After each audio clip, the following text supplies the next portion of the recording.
Reasonable Faith UMK. We put on this event with Dr. Frank Turek. I don't have enough faith to be an atheist.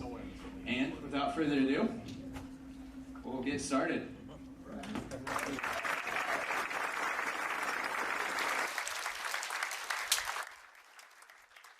Thank you, Tate.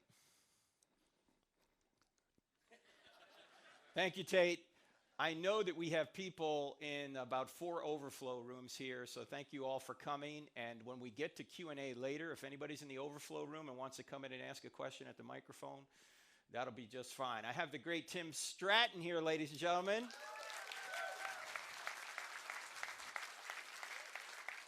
He's homegrown right here in Kearney. You're going to hear from him a little bit later.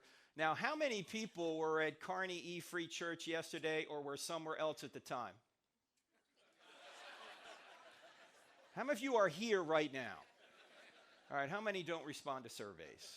That's what I want to know. Okay. Well, for the first 20 or so minutes, it's going to be review for you Kearney people, for you E-Free Kearney people, but we're going to start at the beginning for people that haven't seen the first section. So you guys ready to go? Yeah. All right, let's go back to September 29th, 2006. That's when Petty Officer Michael Mansour is United States Navy SEAL operating in Ramadi, Iraq. Mansour is standing on a roof in Ramadi, and he's standing in front of a doorway to this roof. He has 2 Navy SEAL colleagues lying in the sniper-prone position next to him. They've already taken AK-47 fire and a rocket-propelled grenade, but they're not exactly sure where the enemy is. There's a bit of a lull in the fighting. Insurgents have blocked off the streets in Ramadi, and there's someone on the loudspeaker in the town mosque yelling, "Kill the Americans!" As Mansour and his team are looking for the next attack, an insurgent from an unknown location throws a grenade up on the roof. It hits Mansour in the chest, and it falls to his feet. Due to the length of the throw, there's no opportunity to pick it up and throw it back. He has only a split second to make a decision. He can leap through the doorway behind him and save himself, but if he does, his 2 colleagues lying on the roof will surely die. Mansour yells, "Grenade!" But instead of jumping backward to save himself, he jumps forward, chest first, onto the grenade. It detonates. 30 minutes later, 25-year-old Michael Mansour is dead. His 2 colleagues lying on the roof receive only minor injuries because Mansour's body muffled the blast. One of the survivors lying on the roof said at Mansour's funeral, "Mikey looked death in the face that day and said, 'You will not take my friends, I will go in their stead.'" I've never seen a United States president cry until April of 2008. That's when President George W. Bush called Mansour's parents into the East Room of the White House to give them their son's Medal of Honor posthumously. The president couldn't even get through the citation without breaking down. Since then, Mansour's High School in Garden Grove, California, just south of Los Angeles, built a new stadium. They called it Michael A. Mansour Memorial Stadium. The golden trident, the insignia that the SEALs wear, dominates the 50-yard line. January 2019, North Island, California, just outside of San Diego, the United States Navy commissioned the USS Michael Mansour, the newest guided missile destroyer in the fleet. This is Mansour's mother, Sally, being escorted onto the ship named in honor of her son. Now, why did the United States Navy and his high school do this? Because Michael Mansour literally sacrificed himself to save his friends. There's no greater love than to sacrifice yourself to save your friends, said Jesus of Nazareth before he went to the cross. Michael Mansour died for his friends. The question is, would anybody die for you? And the answer is, someone already has. His name is Jesus of Nazareth. But in our culture today, many people don't think the story is true. They think it was invented by religious zealots who made it up. I mean, it's got miracles in it too. A resurrection's a miracle. I haven't seen a resurrection, have you? Why would we believe in such a thing? Well, I actually think it's quite easy to show that Christianity is true. You only need to answer 4 questions in the affirmative to show that it's true. In other words, if you investigate these 4 questions, I think you'll realize that the answer to these 4 questions is yes. And if the answer to these 4 questions is yes, then Christianity is true. What are the 4 questions? Here are the 4 questions.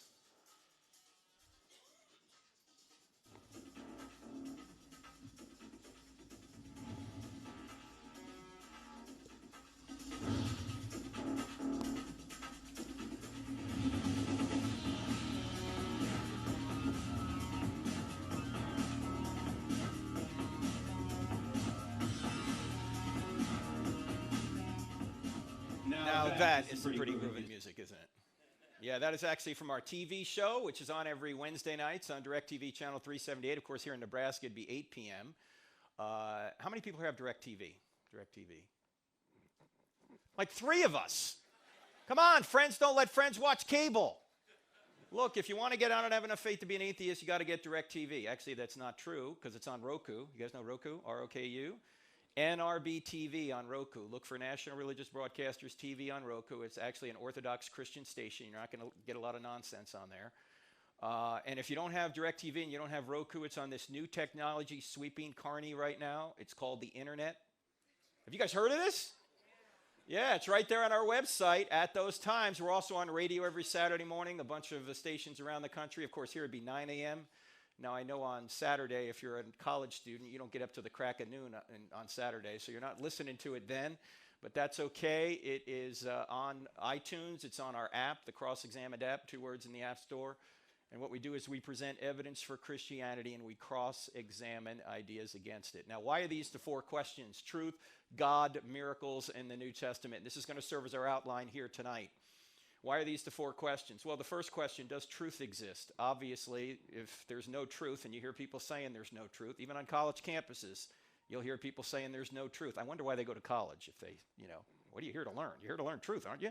Anyway, people will say there's no truth. Well, if there's no truth, Christianity can't be true. Of course, if there's no truth, then atheism can't be true either, or anything, any worldview can't be true. So we're going to deal with that question first. Second question, does God exist? Tonight, Tim is going to show you 3 arguments for a theistic God. What's a theistic God? That's a spaceless, timeless, immaterial, powerful, moral, personal, intelligent creator who created all things and sustains all things. We'll see those 3 arguments here tonight. The third question is, are miracles possible? Obviously, Christianity can't be true if miracles are not possible. But we hope to show you tonight that not only are miracles possible, but the greatest miracle in the Bible has already occurred. And even atheists are admitting the data for this miracle. We'll see that tonight. Then we're going to get to the key question, is the New Testament true? The New Testament doesn't have a prayer if there's no truth, no God, or no miracles. But if truth exists, if God exists, if miracles are possible, then we can see if the evidence is good enough to determine if one particular event took place in the ancient world, and that would be the resurrection of Jesus. Because if Jesus really did rise from the dead, game over, Christianity's true. Of course, if he didn't rise from the dead, game over, it's false. You might as well sleep in on Sunday and do what you want the rest of the week because it's not true if Jesus didn't rise from the dead. Now, I know some of you are thinking, well, Frank, what about the Old Testament? Do you believe the Old Testament's true? Well, look, if the New Testament's reliable, you get the Old Testament thrown in. Why? Who's in the New Testament that can authenticate the Old Testament? Jesus, yes. If you're ever in Sunday school, you don't know the answer, just say Jesus, you'll probably be right. It's Jesus, Pastor. That's right. If Jesus really is God, as the New Testament documents claim he is, now that's a big if, but if he really is God, whatever God teaches is true. Jesus taught the entire Old Testament as the Word of God. So if the New Testament's just reliable, you get the Old Testament thrown in. It doesn't have to be inerrant to show you that Christianity's true. Now, if you want to go a lot further than what we can do here tonight, you can, because even in the time we have here tonight, we can't really cover these in depth. You can go further. The book is available on the book table. I don't have enough faith to be an atheist. Right there is available on the book table. And, I'm going the wrong way here. Sorry. The book's available on the book table. This DVD set we sold out of yesterday. You can get on our website. There is another book called Stealing from God, Why Atheists Need God to Make Their Case. And I've noticed that when atheists are arguing there is no God, they actually have to steal aspects of reality that would only exist if God existed in order to say he doesn't exist. In effect, atheists have to sit in God's lap to slap his face. And if you would text the word evidence to 44222, we're going to send you this entire PowerPoint presentation in a PDF format. All the slides, not the slides just that we're going to show you, but the ones we can't show you. So text the word evidence to 44222, and we'll send this to you in a PDF format, all right? So what we're going to do, I'm going to start here at Does Truth Exist, right here, and then Tim is going to come up and do Does God Exist? And then I think I'm going to have Tim stay up here so he can do miracles. Tim, you going to do miracles tonight? Okay, you got miracles too? Okay, good. Tim's going to do miracles later. Just hang out. Don't go anywhere. And then we'll also talk about, is the New Testament true? All right? You guys ready to go? You guys in the overflow rooms ready to go? Yeah. Silence. Nada. All right, whenever you start talking about truth, you always have to start with Jack Nicholson. Right? Because Tom Cruise had him on the witness stand, and he said to him, Colonel, I want the truth. And Nicholson said,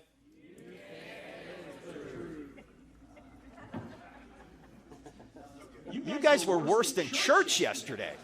I mean, come on. That's not how he said it. The movie would have gone nowhere if he said it that way. You can't handle the truth. No, here's how he said it. You can't handle the truth. All right, let's try it again. I want the truth. Man, that felt good, Cornhuskers, didn't it? Didn't that feel good? Well, there's a lot of people that can't handle the truth. They're saying, you got your truth, I got my truth, all truth is relative. You hear these claims all the time, right? Well, if you don't get anything else out of what we talk about here the entire night, I submit to you this is the most important thinking skill that we're going to talk about. And if you get your mind around this thinking skill, whether you're an atheist or a Christian or anywhere in between, this will be valuable information. This thinking skill is so valuable, I submit to you that half of what you need to know to defend the Christian faith or just to discover truth is tied up in this one thinking skill. Because this thinking skill will help you discover what is false. And that's really important. Because if you start living by false principles, you're going to smack up against reality at some point, and it is going to hurt. Now, what is this thinking skill? The best way of showing it to you is to use it in a situation. So, for example, if someone were to come up to you and say, there is no truth, you should ask this person a question. What should the question be? Yes. Is that true? Is it true that there's no truth? Because if it's true that there's no truth, the claim there is no truth can't be true, but it claims to be true. Did I say that right? Can everybody see this is a self-defeating statement? What's a self-defeating statement? A self-defeating statement doesn't meet its own standard. A self-defeating statement violates one of the fundamental laws of logic known as the law of non-contradiction. A self-defeating statement would be like me saying I can't speak a word in English. If I were to say that, what would you say? You just used English to say it. And it turns out that much of what you hear in our culture today is literally logically self-defeating. And you can save yourself a lot of pain and suffering by avoiding believing these statements. And here's the thinking skill. All you need to do is turn the claim on itself. Turn the claim on itself. So if somebody says there's no truth, you turn the claim on itself and you say, is that true? Let's do a few more of these. How about somebody says, all truth is relative. If you turn the claim on itself, you're going to say, is that a relative truth? No, that's an absolute truth, right? You're claiming it's absolutely true, all truth is relative. You might as well say, I can't speak a word in English. How about if somebody were to say there are no absolutes? If someone says there are no absolutes, you're going to say, is that an absolute? Or you can say, absolutely sure? Because you see, it is. It's an absolute statement. How about if somebody says you can't know anything? This is the skeptical claim, you can't know anything. You're going to say, how can you know that, right? You obviously know something. If you can say you can't know anything, you can know you can't know. That's self-defeating. Or how about if somebody says it's true for you but not for me? You've probably heard that one. What do you say to somebody who says that? I know this is a little bit more subtle. If somebody says it's true for you but not for me, you say, it is. Well, it is true for you. But if somebody says it's true for you but not for me, say, is that true for everybody? Is true for you but not for me true for everybody? Because if true for you but not for me is true for everybody, then true for you but not for me can't be true because it's true for everybody. Did I say that right? I know that can give you intellectual constipation if you think about it long enough. But that's because it's self-defeating. In fact, there's a more fun way of dealing with this. If somebody says it's true for you but not for me, say, sure, go try that with your bank teller. Yeah, go to your bank teller and say, I'd like $100,000 out of my account. The bank teller looks at your account and says, I'm sorry, you only have $12.14 in your account. You say, that's true for you but not for me. Give me the $100,000. Are you going to get the money? No, if it's true there was only $12.14 in your account, that's true for all people at all times and all places, and we're referring to your account at that time. It's just true. You can't get away from it. Now, a lot of times I go to churches and I ask people, do you think Christianity is true? And most people will say yes, and then I ask them why. You know what answer I get more than any other, unfortunately? Because I have faith. Is that a good answer? Does your faith change whether or not God exists or Jesus rose from the dead? No, your faith doesn't change a thing about those things. I mean, do you have to believe something to make it true? Do you have to believe in gravity to stay on the ground? Do people who don't believe in gravity float away? Hey, look, there's another one. Hey, if you believe, you'll come back. No, that's not the way it works. You say, well, then why is the Bible always talking about faith? Because there's two kinds of faith. There's belief that, and then there's belief in. Belief that is getting evidence that something is true. And the two major facts to show Christianity is true is that God exists and Jesus rose from the dead. If you can get evidence for that, then you know that Christianity is true. But that doesn't mean you're going to trust in Jesus for your salvation. That doesn't mean that you're going to accept what he's provided for you. For that, you have to go from belief that to belief in. You see, belief that is of the head. Belief in is not only of the head, but of the heart. In fact, James, the half-brother of Jesus, who wrote that little book in the New Testament called James. Even people at college know this. Yes. He said, even the demons believe that God exists, but they tremble. In other words, they know better than we do that God exists. They're in the spiritual realm, but they don't trust in him. They don't want to trust in him. In fact, we know the difference between belief that and belief in relationships, don't we? When I first met my wife 34 years ago, I got evidence that she would be a good wife, but all the evidence in the world didn't make her my wife. I had to take a step of trust in her to ask her to be my wife. And in a momentary lapse of judgment, she said yes. That's the difference between belief that and belief in. Most of the time when the Bible's talking about faith, it's talking about the second kind, belief in. After you know that it's true, and that is just evidence. It's called apologetics, which comes from a Greek word which means to defend, but it's basically evidence. After you know that it's true, trust in what Jesus has done so you can accept the free gift he's provided. So there's a difference between belief that and belief in. Always remember that. Faith and reason are not opposites. By the way, the right definition of faith is not, I don't have any evidence, I'm just going to leap. No, the definition of faith is trusting in what you have good evidence to believe. Trusting in what you have good evidence to believe. Well, you're trusting in the chairs you're sitting in right now, or the floor you're sitting on over here, right? You're trusting it's not going to collapse, right? You've got evidence that it's sturdy, and so now you're trusting in it. Well, how about this? You hear this claim a lot. There's no truth in anything but science. Turn the claim on itself. Somebody says there's no truth in anything but science, what question are you going to ask them? Is that a scientific truth? No, that's a philosophical claim. You can't prove that in a laboratory. That's a philosophical claim. In fact, science is built on philosophy. Here at the University of Nebraska at Kearney, you guys you get a PhD here, right? What does the PH stand for? Philosophy. Philosophy of biology, philosophy of history, philosophy of physics, whatever it is. Philosophy undergirds everything we do. In fact, in the Stealing from God book, there's a chapter on science, and the title of the chapter is Science Doesn't Say Anything, Scientists Do. Why? All data needs to be gathered. All data needs to be interpreted. And who does that? Scientists do that. And sometimes scientists use their pre-existing atheism to interpret the data in such a way that only an atheistic conclusion is viable. Why? Because they've already ruled the possibility of an intelligent designer out. Philosophically, they already said, no, we can't consider that. We're only going to consider this type of cause. Well, that's a philosophical presupposition. That's not science. You ought to be open to both types of causes to see which way the evidence points. Or how about this? You hear people say this a lot. You should doubt everything.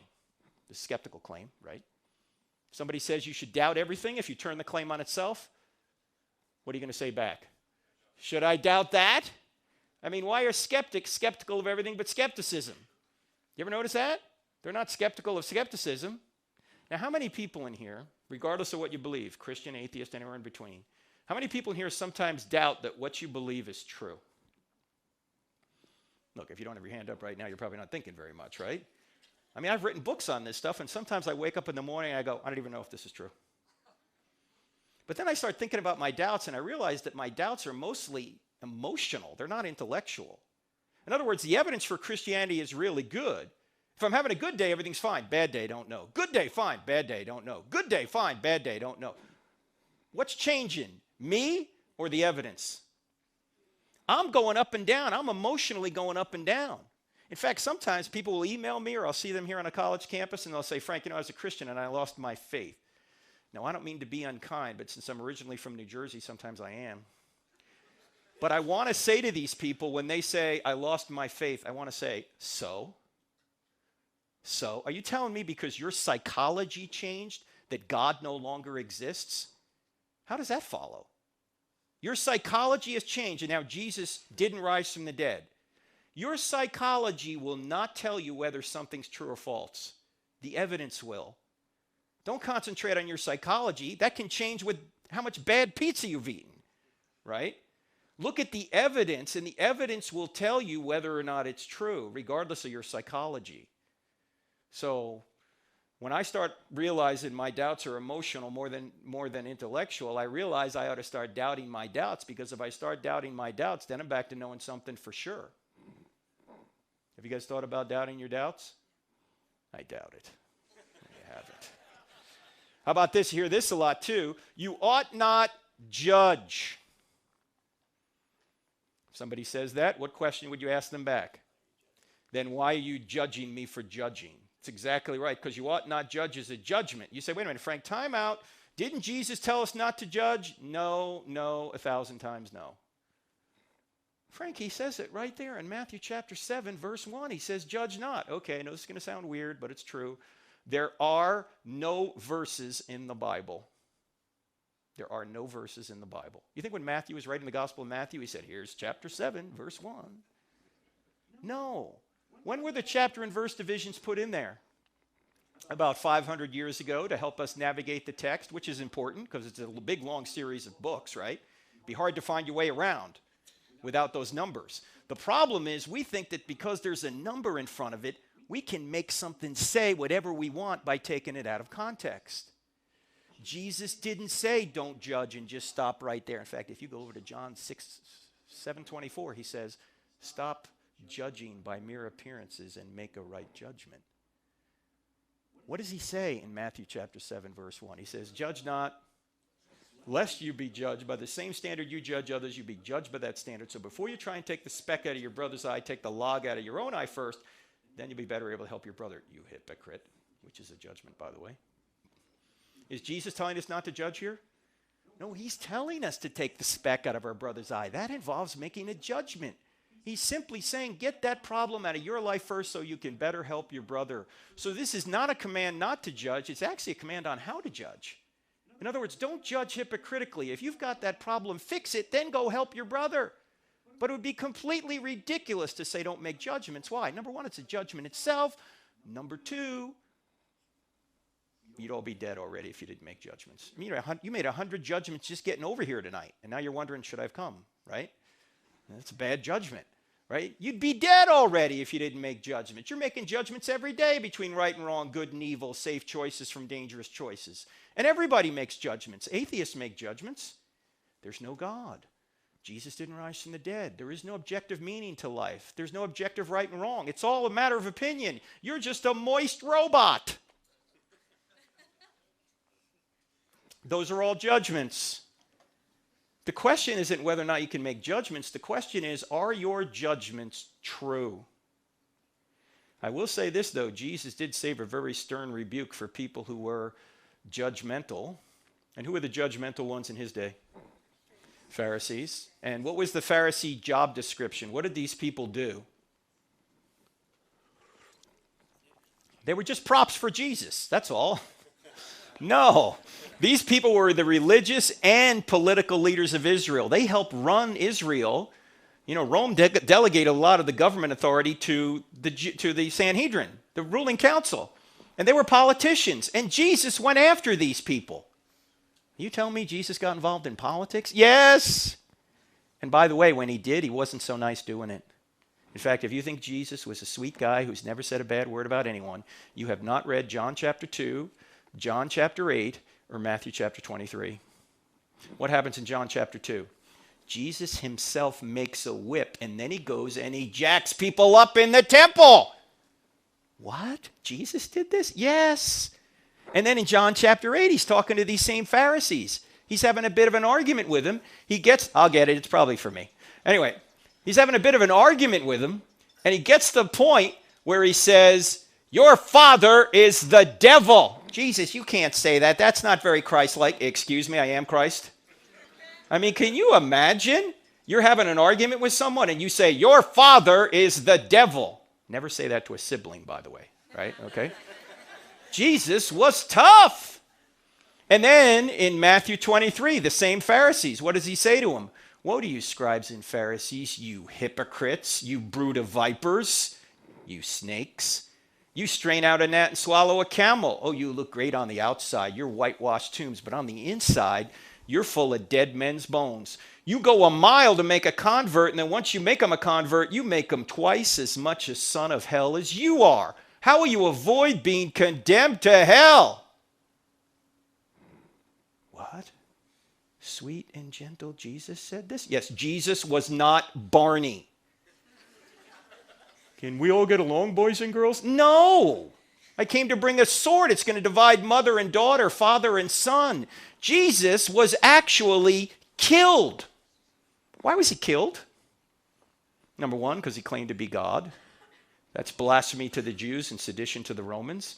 And number two is because he spoke truth to power. He spoke to the Pharisees and the temple authorities, and they didn't like where he was going. Jesus was going to put them out of business.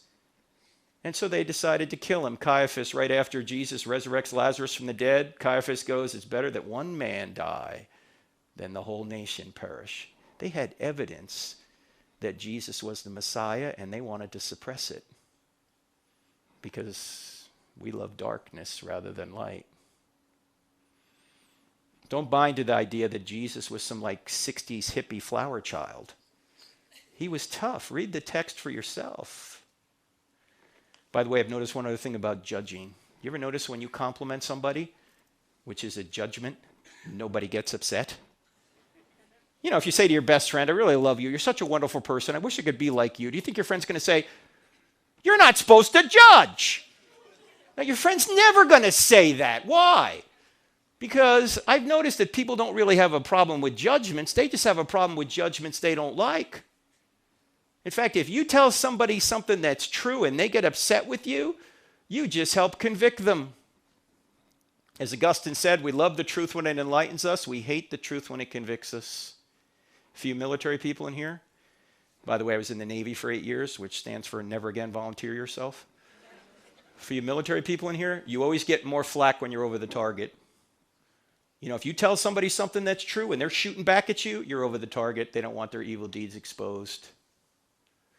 So truth does exist, ladies and gentlemen. It's self-defeating to say it doesn't exist. In fact, let me just sum up this whole section this way.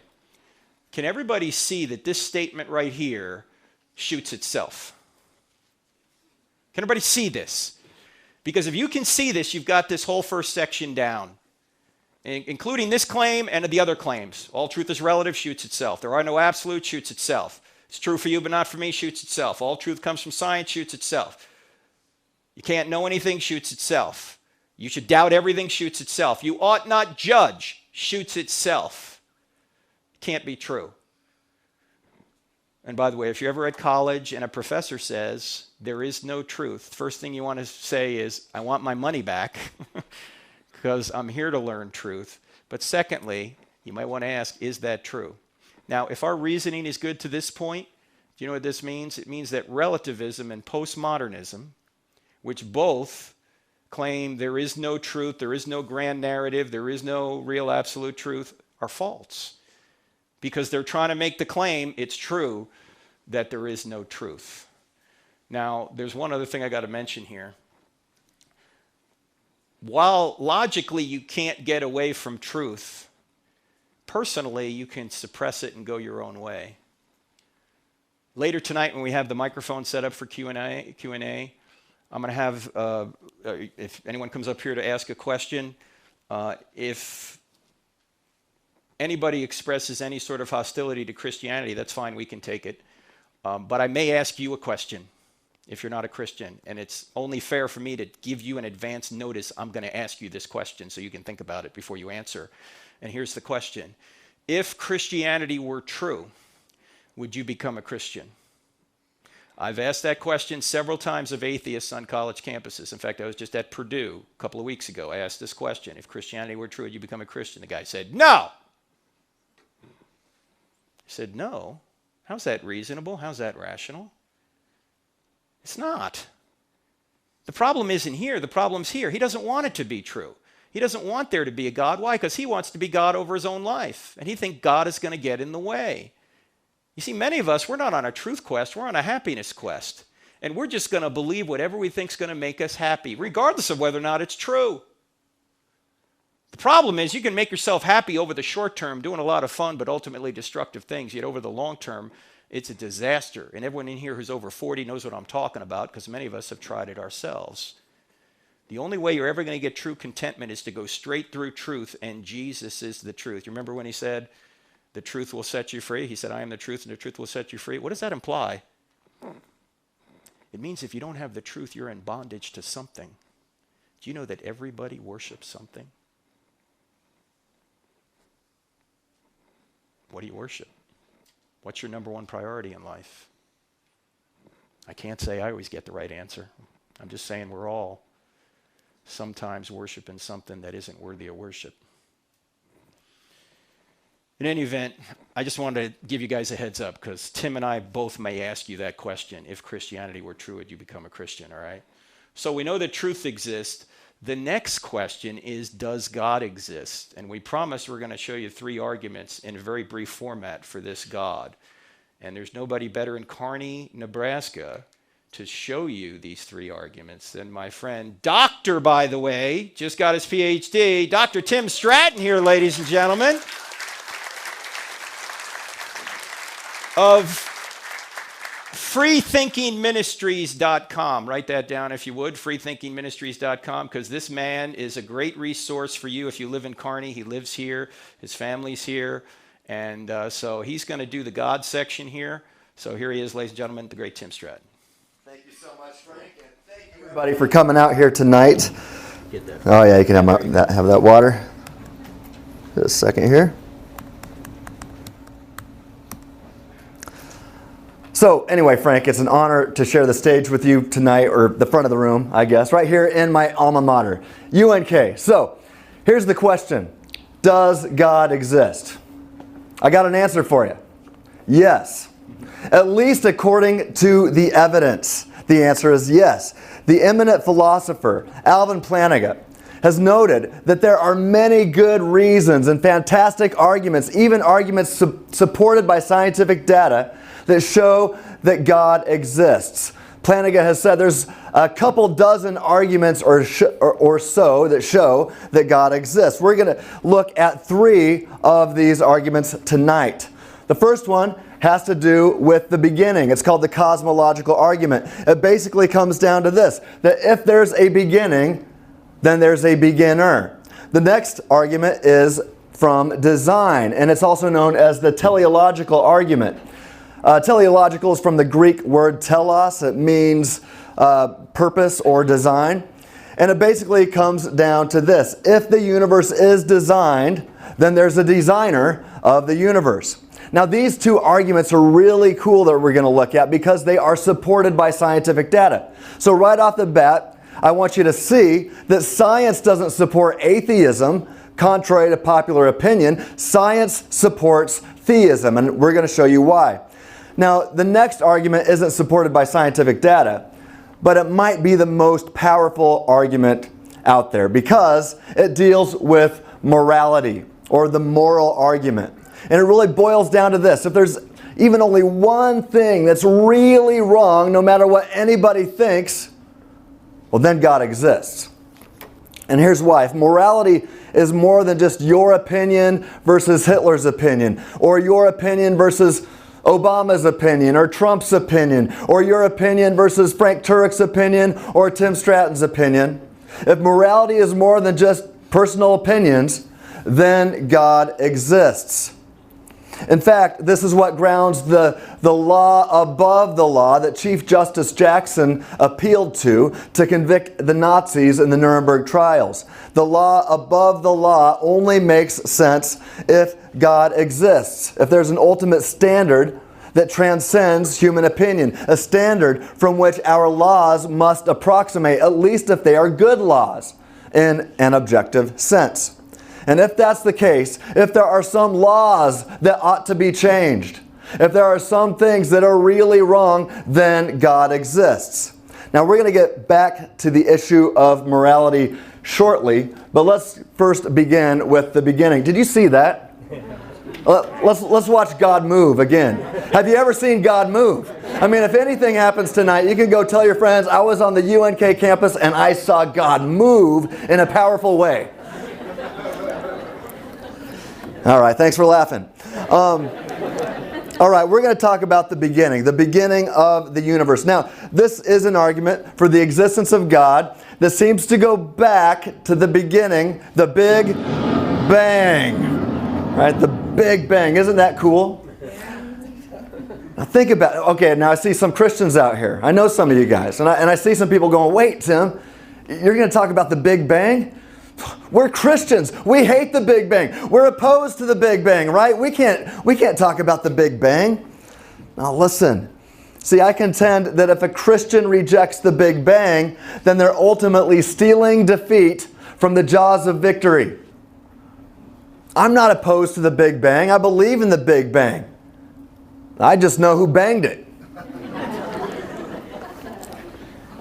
You know, the evidence of the Big Bang is so good that even atheists and agnostic scientists affirm it. Take a look at what the late Stephen Hawking had to say about this.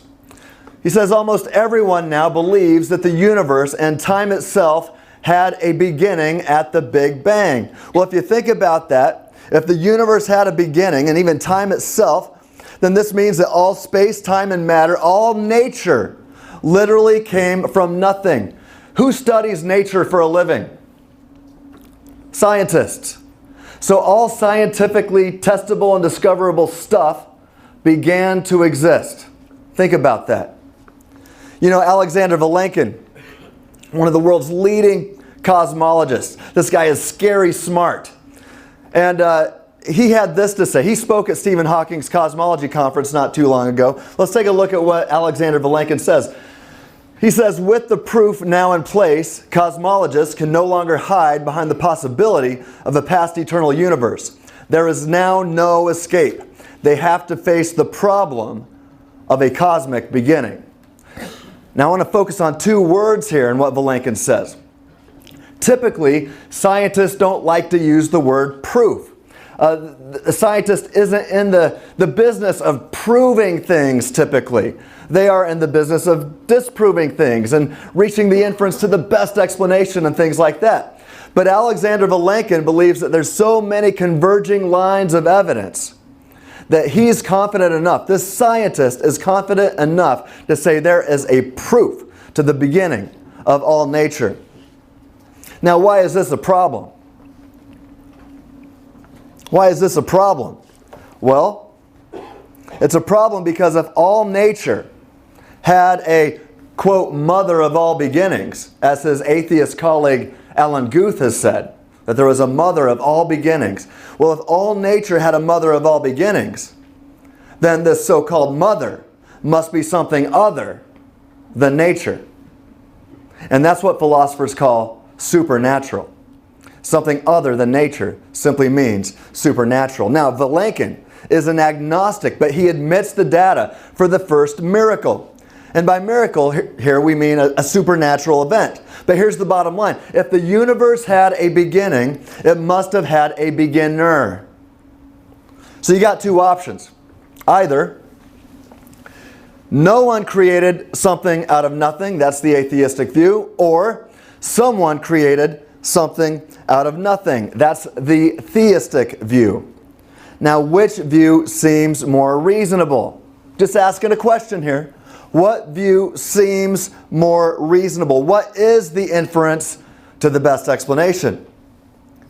Now, it's vital to point out here that virtually everybody is affirming that at least one miracle has occurred. At least one supernatural event has occurred. The atheist believes in a miracle without a miracle maker. And I got to tell you, I agree with Frank. I simply don't have that kind of faith. Now, Christians believe that someone created something out of nothing. Atheists believe that no one created something out of nothing. And by the way, everybody takes the law of causality seriously. What is the law of causality? It boils down to this, that everything that begins to exist has a cause. Everything that begins to exist has a cause. When I was explaining this to my son when he was in middle school, I explained it this way. I said, everything that's got a birthday has parents. All right, whatever begins to exist has a cause.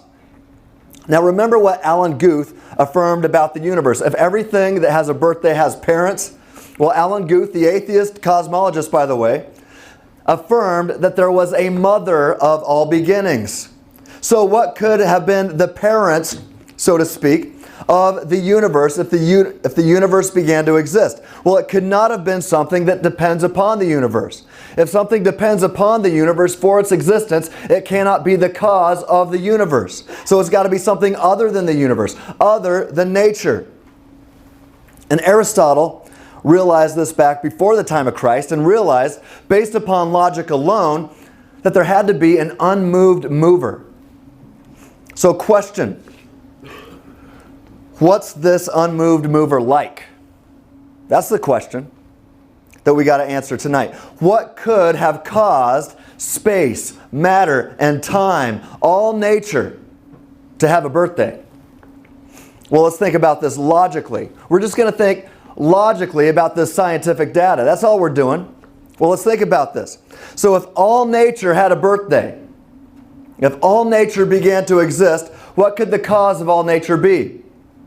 Well, whatever it is, it's supernatural, other than nature. So just by thinking logically about scientific data, we can see that the atheistic naturalistic worldview is taken off the table. It's over, done, right? Naturalism is not an option.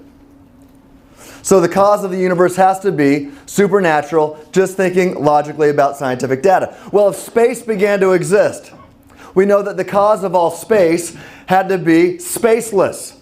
Because the cause of all space, could not exist in space before creating all space. That's logically incoherent. And we want to be rational.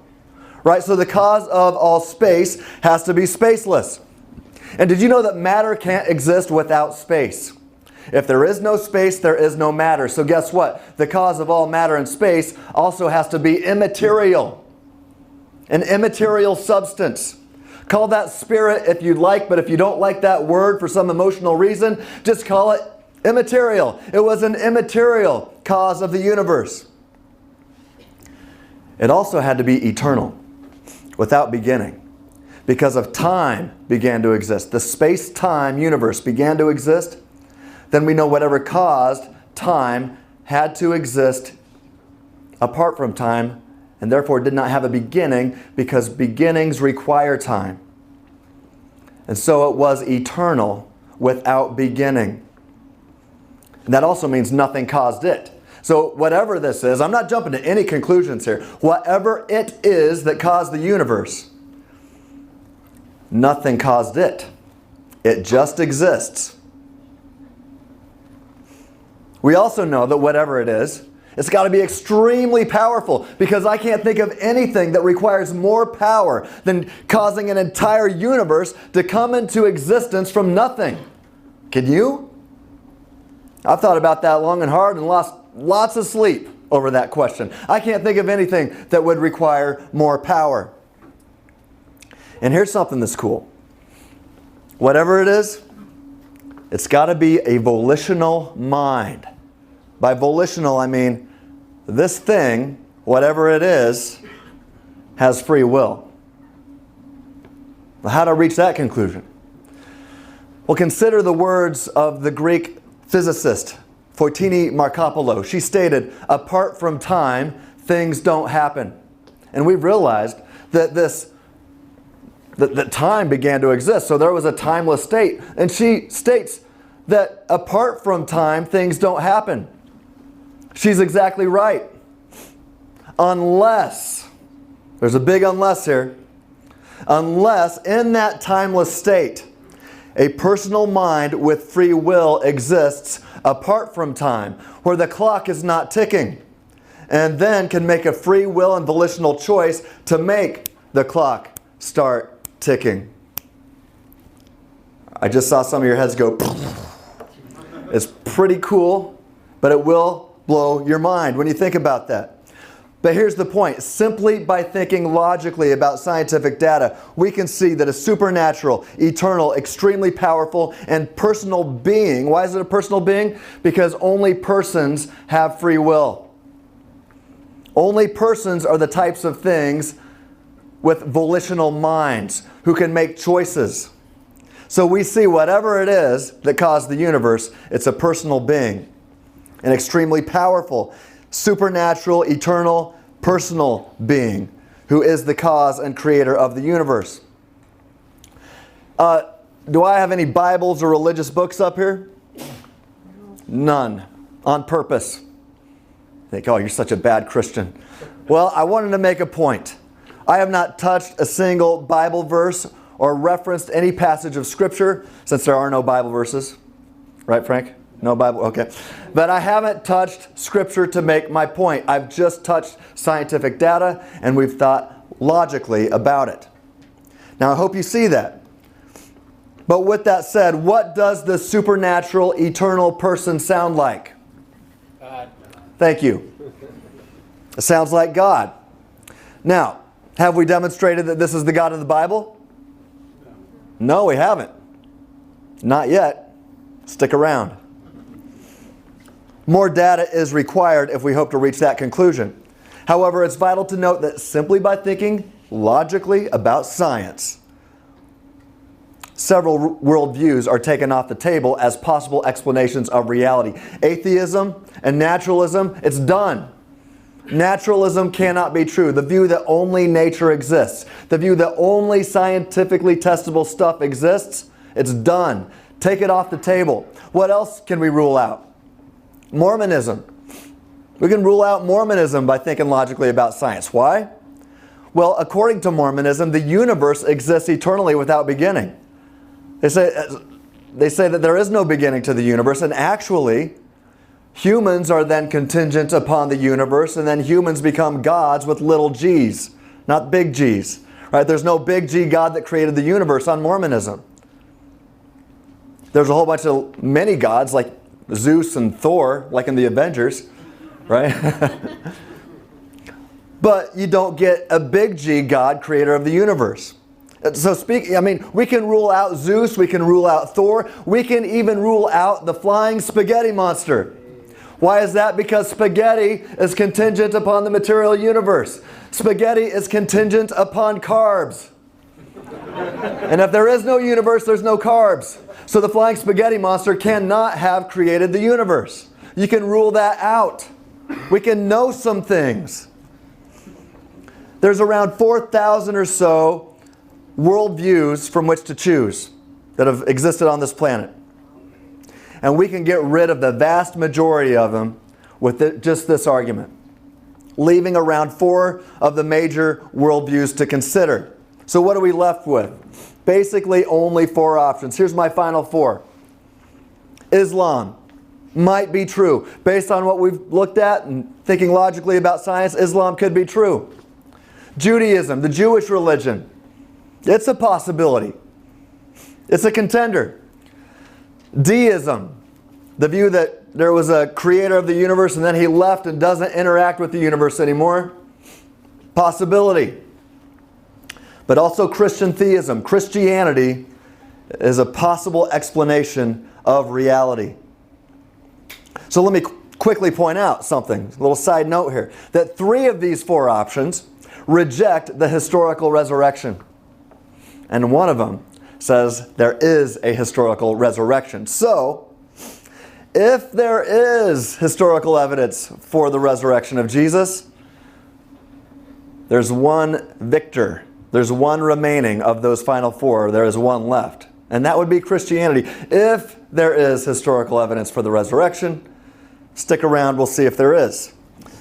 Let's get back to discussing cosmology. I've got a question for atheists. If there is no God, then why is there something rather than nothing?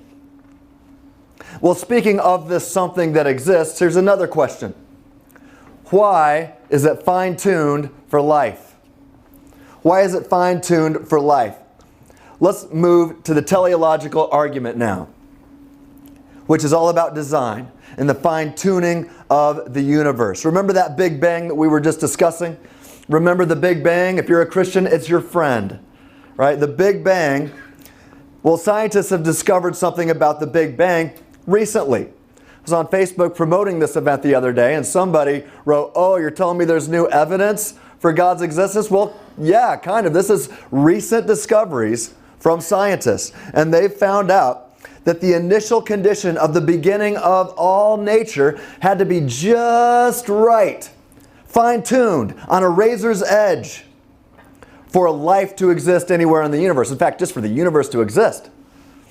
But for life to exist anywhere. That is to say, the Big Bang, if the Big Bang didn't explode, if you will, in just the right way, then life would not exist just on Earth, but anywhere.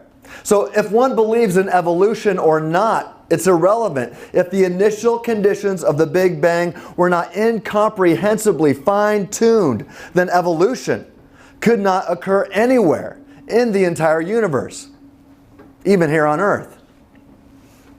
You see, we're discussing extreme precision at the beginning.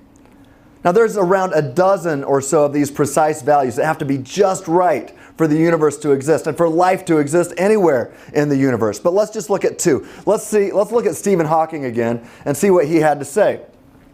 He says, if the expansion rate of the universe was different by 1 part in 1,000 million a second after the Big Bang, the universe would have collapsed back on itself or never developed galaxies. Let that sink in. And now let's look at what else is said here. If the gravitational force were altered more than 1 part in 10 to the 40th power, then stars would not exist, and therefore neither would we. So to get an idea of how incomprehensible this is, imagine having a special tape measure. You could probably get this at Builders or Menards, I think. And this tape measure, it's really big. You can stretch it out across the entire known universe. All right, thought experiment. Imagine one that is stretched out across the entire known universe. Now what I want you to do is just pick any inch on that gigantic tape measure, just any given inch. And that little inch is going to represent this gravitational force. Now if that inch is moved slightly, just 1 inch over to the right or to the left, disaster. You're dead. You don't exist. The universe doesn't even exist. Say goodbye to life.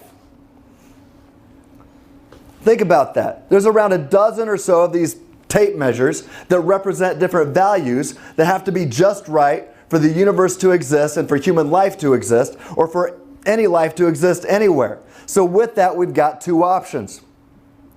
The values were designed or they weren't.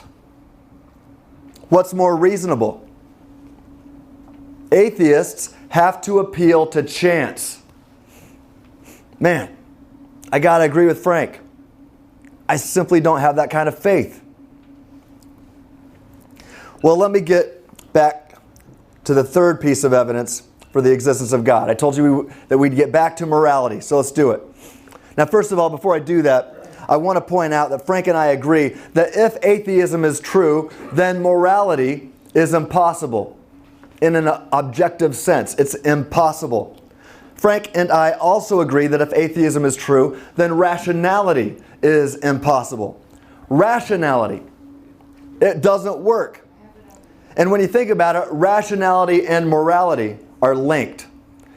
Consider C.S. Lewis, a former atheist. Let's look at this, a couple slides here. He says, suppose there were no intelligence behind the universe. In that case, nobody designed my brain for the purpose of thinking. Thought is merely the byproduct of some atoms within my skull. But if so, how can I trust my own thinking to be true? But if I can't trust my own thinking, of course, I can't trust the arguments leading to atheism, and therefore have no reason to be an atheist or anything else. Unless I believe in God, I can't believe in thought. So I can never use thought to disbelieve in God. I got to tell you that this idea behind what C.S. Lewis is saying here, it was the focus of my master's thesis and also a focus of my PhD dissertation. This topic gets me out of bed in the morning. I love talking about rationality and what it means to be rational and how rationality makes sense. But basically, this comes down to one question. What does it mean to be a free thinker? What's it mean to be a free thinker? You know, atheists love to call themselves free thinkers. Have you ever heard that? How many know that atheists like to call themselves free thinkers? All right, you've heard that, okay? But according to their own worldview, free will does not exist. They believe all that exists is only nature, and thus all that exists would be caused and determined by the forces of nature, just physics and chemistry, fizzing and popping and doing its thing. It stands to reason then that if this atheistic naturalism is true, then free will does not exist. Sam Harris is one of the most famous, most influential atheists in the world today. And Sam Harris wrote a book about free will called Free Will. And he concludes that we don't have free will. Listen to what he says. Listen to what he says about thoughts. Sam Harris. Thoughts and intentions emerge from background causes over which we are unaware and over which we exert no conscious control. What? And then he says, we do not have the freedom we think we have. And he goes on to say that we're not even responsible for our own thoughts. Here's the bottom line. If there's no free will, there's no free thinking. It doesn't make sense on atheism to say you're a free thinker. To make my point, I want to invite a mad scientist to the front of the room to engage in a little thought experiment. All right, not a real guy's coming up, but do a thought experiment with me. Imagine somehow that a mad scientist gets control of your brain. And now he causally determines everything in your head. So everything you think of and about, he causally determines, he forces this upon you. He causes you to think exactly what you think of and about and exactly how you think of and about it. He even causes the next words that are going to come out of your mouth.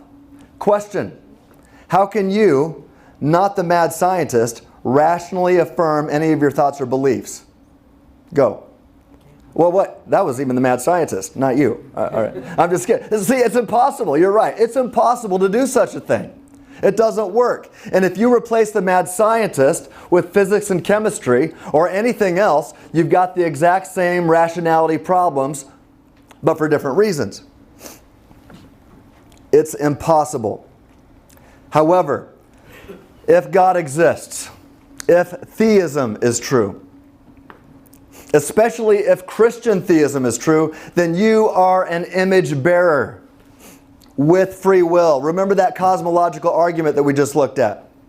After thinking logically about scientific data, we reach the conclusion that God is an immaterial, volitional mind with free will, that is, an immaterial thinking thing, a free thinking thing. So if the Bible is right and you are a soul in the image of God that has a body, but who can survive the death of your body, then you are an immaterial mind who is free from the deterministic forces of nature to think and reason and reach rational conclusions. It's important to see that if Christianity is true, it's truly possible to be a free thinker. On atheism, not so much. Christians are the ones who have the right to be called free thinkers, and that's exactly why I called our ministry Free Thinking Ministries. I stole it back from the atheists because they don't have rights to that term. All right, let's talk about morality. And now that we've discussed rationality, it's time to get to morality because they're linked. All right, this might be the most powerful argument for the existence of God because everyone has opinions on how they ought to be treated by other people.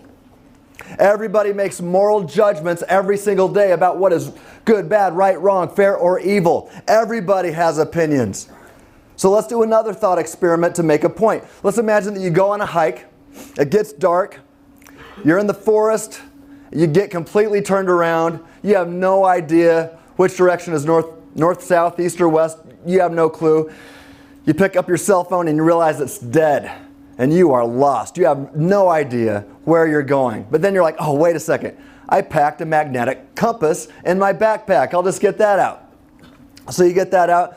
You know you have to go north. And you're like, hey, this compass is going to point north. So you look at the compass and you're like, oh, it's pointing right at me. So you figure you're looking south. And then you turn around and you're like, wait, it still points at me. Whatever direction I'm turning, it's pointing at me. Question. Is that compass any good? It's worthless, right? It's not helpful at all. So here's a bigger question. Is there an objective moral compass? Is there a right way to live? Or do you just get to live however the heck you want? Is it up to you? Or is there a true north regarding morality? And if so, then how would we discover who's right and who's wrong? What's the difference between Mother Teresa and Hitler? Is one of them really good? Is one of them really evil? In an objective sense, or is that just your opinion? It all comes down to something called purpose. The purpose. Think about this. Without purpose, there's no right way or wrong way to live.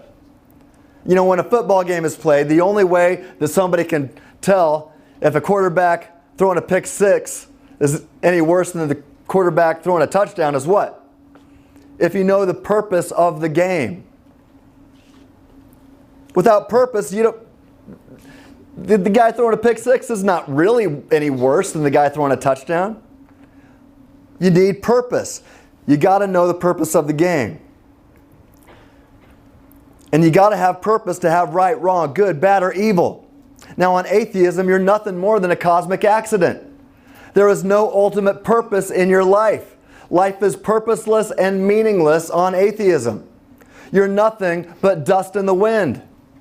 However, think about this. If God exists and created humanity on purpose and for a specific purpose, then it logically follows that there are some objective facts about humanity, irrespective of the subjective opinions from humanity.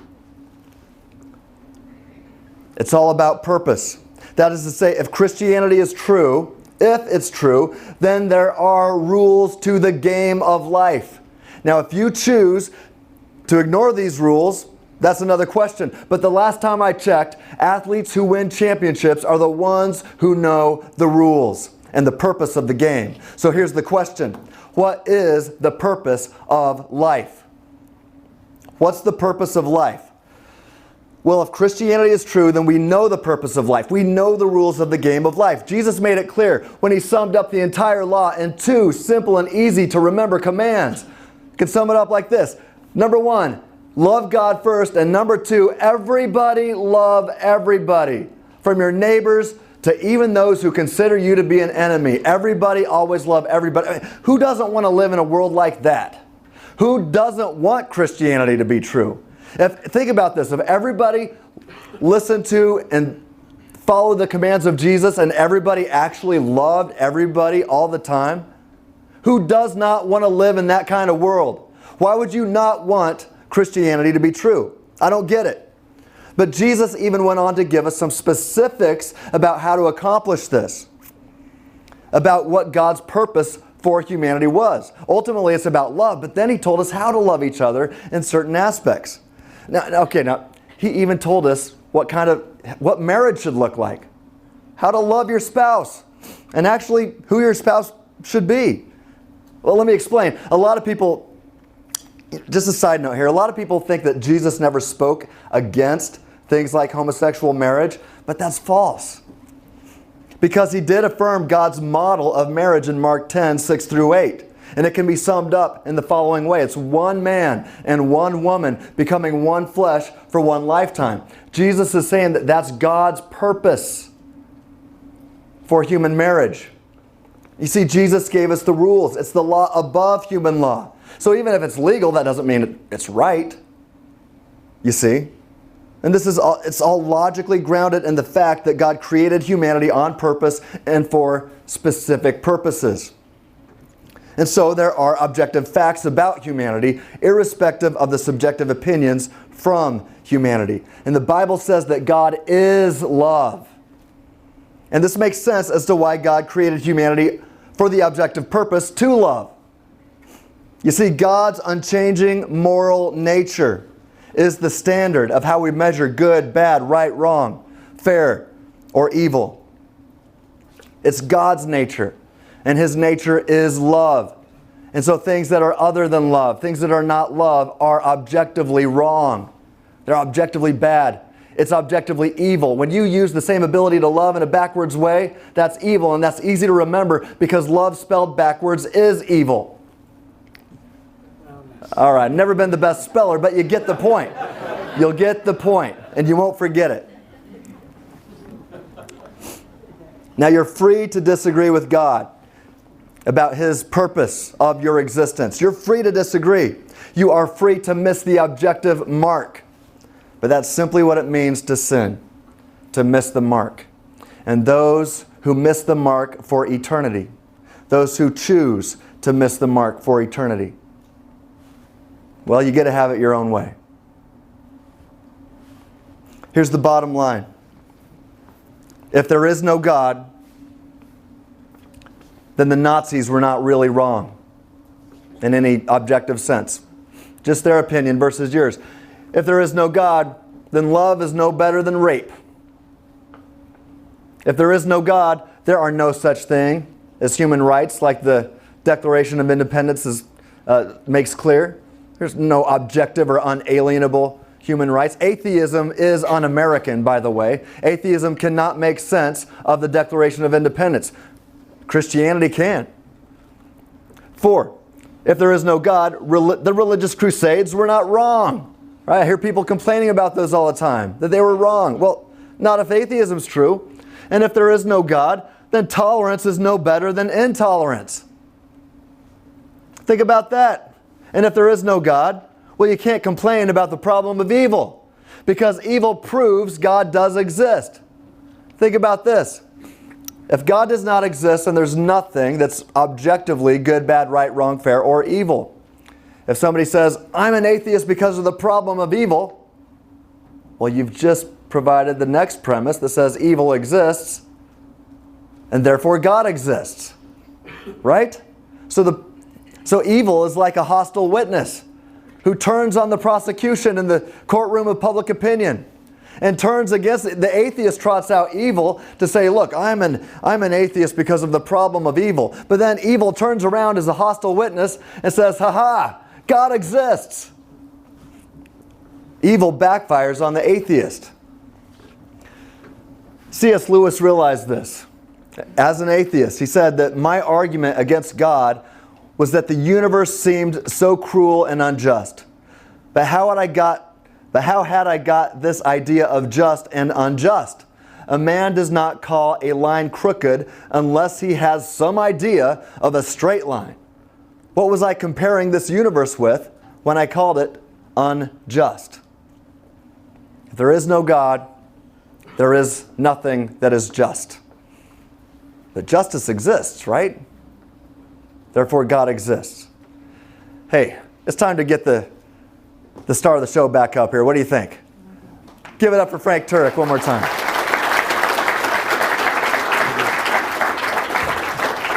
That is the great Tim Stratton, ladies and gentlemen. We'll be back up for Q&A. All the way from Kearney, Nebraska, ladies and gentlemen. Kearney, Nebraska, right there. All right, let's just sum up what Tim said. From these three arguments, I think we can make some conclusions.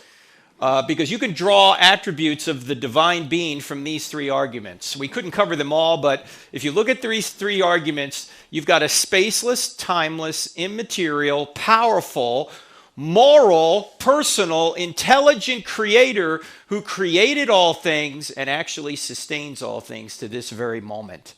Now, we have not opened the Bible yet, as Tim said, yet we have the attributes of a being who could be the God of the Bible. We don't know if it's the God of the Bible yet, but it could be.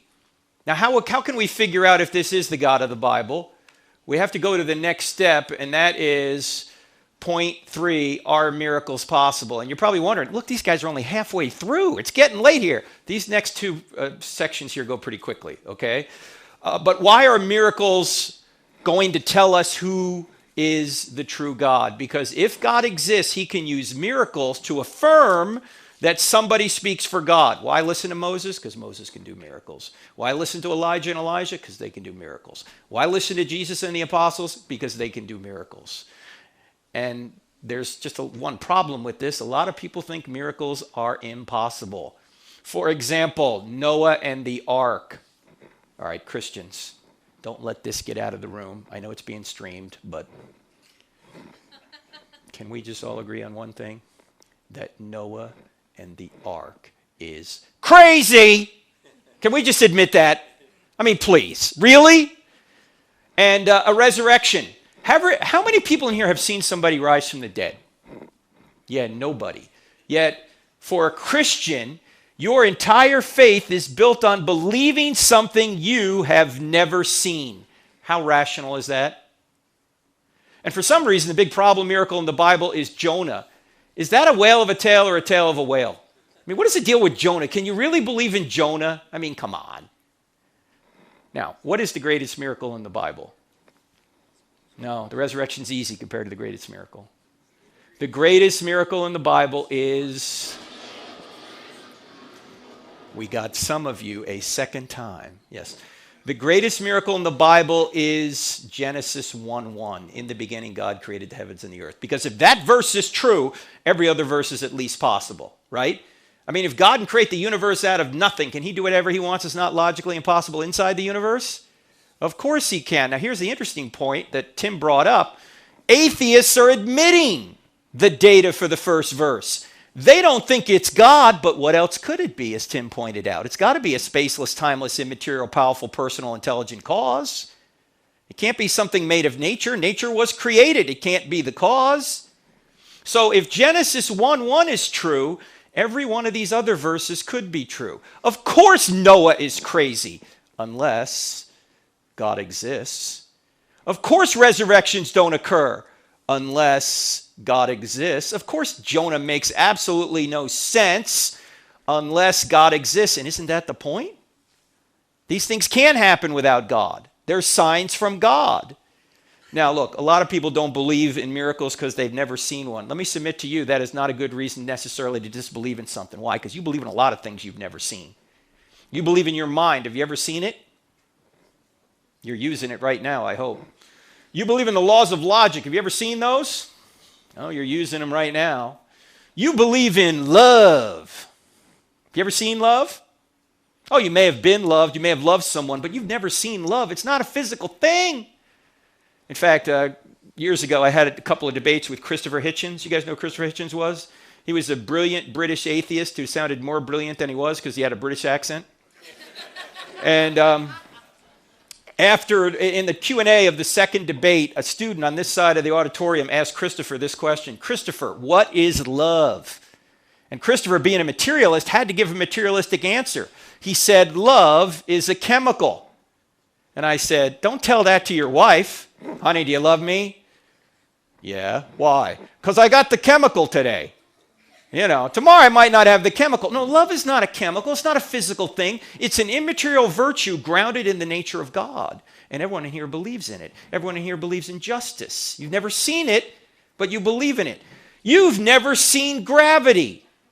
Oh, come on, Frank. Look, there's gravity right there. You keep dropping that thing, it's going to go to the ground. No, you're not seeing gravity. What are you seeing? You're seeing the effects of gravity. You know, we really don't even know what gravity is. Did you know that? You're seeing the effects of gravity. And by the way, that's how we know God exists.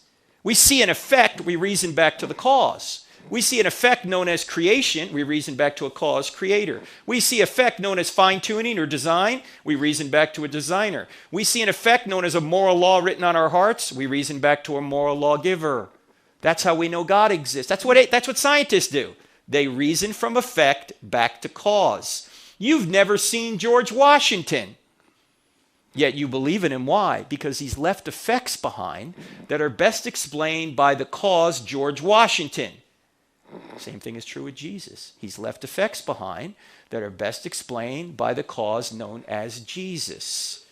Now, so you shouldn't necessarily disbelieve something because you've never seen. In fact, if miracles do occur, and let me say one thing about this that might not be completely obvious, but do you realize that there doesn't need to be a miracle since Jesus and the apostles for Christianity to be true? You don't need modern miracles to show that Christianity is true.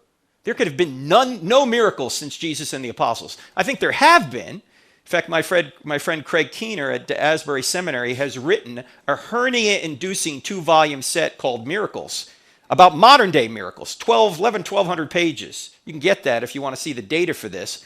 But you don't need that to show that Christianity is true. And if miracles do occur, they have to be extremely rare. Why? In other words, you shouldn't expect to see many of them, if any. Why? Because in order for miracles to get our attention, they have to be rare. If they were happening all the time, they wouldn't get our attention. We'd say, hey, this stuff happens all the time. Like, what would the resurrection of Christ mean if people rose from the dead routinely? I mean, you go to somebody and you go, Jesus rose from the dead for your sins. And the guy goes, so what? Uncle George just rose from the dead 2 weeks ago. Now I got to give the inheritance back. No, it's got to be a rare event if it's going to get our attention. It can't be a regular event. And so miracles, if they occur very rarely. That's the purpose of miracles. So if Genesis 1:1 is true, every other verse is at least possible. Now, I did say something a couple minutes ago you might not agree with. I said God can do whatever he wants that's not logically impossible. Now, some of you may be thinking, I thought God can do anything. No, there's some things even God can't do. Like what? He can't do logically impossible things. Like he can't create a married bachelor. I know some guys try, but no, okay? He can't create a 5-sided triangle. Doesn't exist. Can't create a one-ended stick. Doesn't exist. Can't create an honest politician. I mean, there are some things that are just too hard for God. In fact, you can do some things that God can't do. What can you do that he can't do? Lie. If he could lie, he wouldn't be the standard of truth. Change. What's he going to change from? He's already a perfect being. Any change would necessitate a move from perfection to imperfection. If he could do those things, he wouldn't be God. So you can do some things that even God can't do. Now, God can obviously do miracles to show us if Christianity were true. All we need to do now to see which is the true God is to figure out if one event took place that the New Testament talks about, and that event is the resurrection of Jesus. Did he really rise from the dead? Because if he did, Christianity is true. If he didn't, it's not. Now, there's a lot of evidence that he did. We don't have time to cover it all. I'm going to list 8 lines of evidence that the New Testament writers are telling the truth. We're only going to look at 2 of them briefly, but I'll list all 8. They all begin with the letter E to help you remember them. I don't have time to explain them all, but I'll just list them. We have early sources. In other words, the New Testament documents are written early, and the sources for the New Testament are even earlier.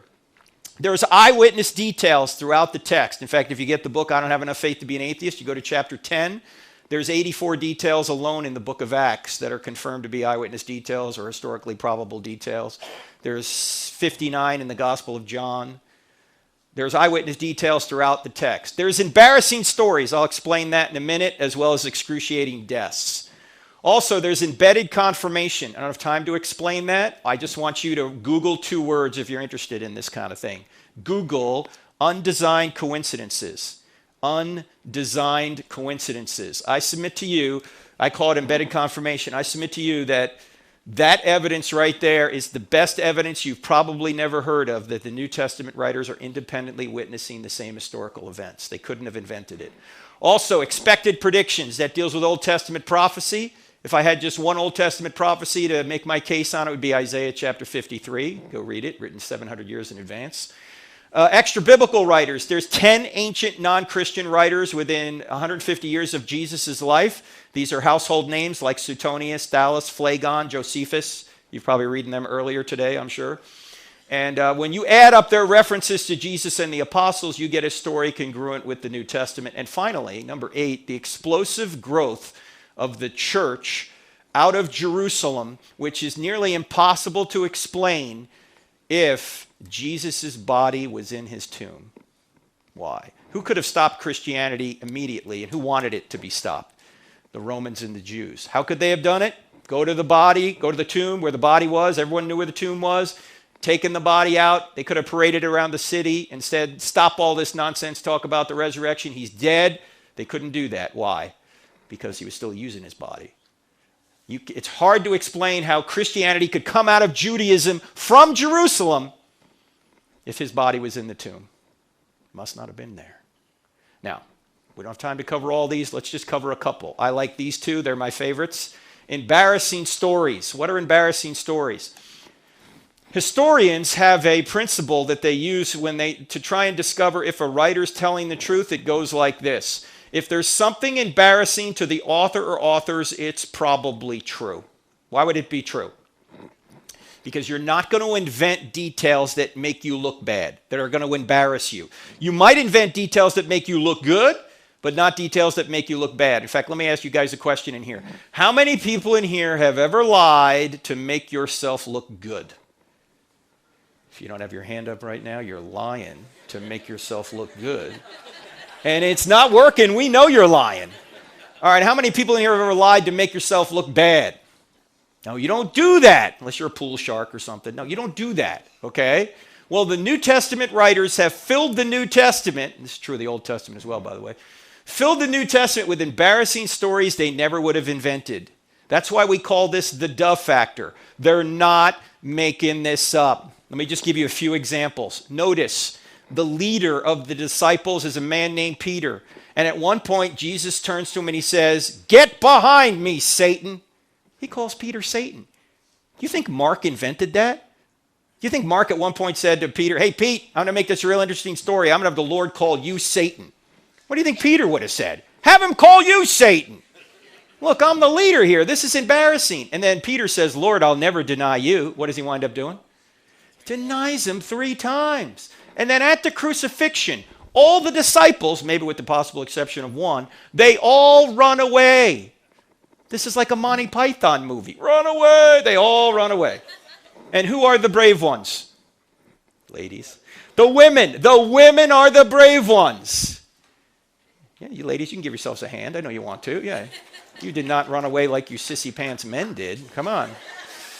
Now, who wrote the New Testament down? Men. Now, what man is going to invent that he was hiding for fear of the Jews why the women went down and discovered the empty tomb? Would any man here invent that? No, if I was there, I'd make myself look good, wouldn't you? I wouldn't embarrass myself. I'd write something down like this. Let's see, we marched right down there and we overpowered that elite Roman guard. That sounds pretty good. What do you think? Yep. John said, "Get out." Peter roundhouse kicked him. Philip said, "We'll be back." And then on Sunday morning, we marched right down to the tomb, and we saw Jesus, who congratulated us on our great faith. And then we went and comforted the trembling women. I would never say it was Mr. Sissy Pants why the women went down and discovered the empty tomb. And oh, by the way, why would you never say the women were the first witnesses in that culture? Forget the fact that it was embarrassing to men. Why was it not something they would invent? Yes, because a woman's testimony was not considered on par with that of a man. So if you're trying to make up the New Testament story and pass it off as the truth when it's really a lie, you would never say the women were the first witnesses, especially when one of the women was a formerly demon-possessed woman. Gee, what a great witness. Yeah, let's listen to her. No, this makes no sense at all. I actually had a lady come up to me once and she said, Frank, I know why Jesus appeared to the women first. And I said, why? And she said, because he wanted to get the story out. I said, that is an excellent point. I had not thought of that. Because ladies, when your man comes home from work, does he say much? There could have been a nuclear explosion down at the plant. He's not going to tell you. You'll see it on the news before you hear it from him. You'll be watching the news going, hey, hon, what happened then? Oh, yeah, I forgot to tell you the nuke blew up. I've been hot for 3 days. What's for dinner? Right? He's not going to tell you. I can't even believe this next verse is in the New Testament, but it is. Do you know the end of the Gospel of Matthew when Jesus is giving the Great Commission? I mean, this is the climax of the whole Gospel. He's on the hill. He's got all his disciples there, and he's given them the Great Commission where he says, go, therefore, make disciples of all nations. Notice he doesn't say make believers. Difference between disciple and believer, right? And it says right there in the text about his disciples who are there to hear the Great Commission, it says, some believed, but some doubted. He's standing resurrected right in front of them, and they're doubting? It's like they're standing there going, you see that guy over there? Yeah. That guy over there is Jesus. Oh, no, it can't be Jesus. He was just killed not long ago. No, I'm telling you, it's Jesus. It can't be Jesus. He's dead. The Romans killed him. It's him. The Romans crucified him. They know how to kill people. They put a spear in his side. Blood and water came out. He's dead. I'm telling you, it can't be Jesus. It is. How do you know? The women told me. They're not making this up. There's even potentially embarrassing details about Jesus. In Mark chapter 3, it says his own family wanted to take Jesus home because they thought he was out of his mind. That's embarrassing. In fact, Mark is almost universally recognized to be the earliest gospel.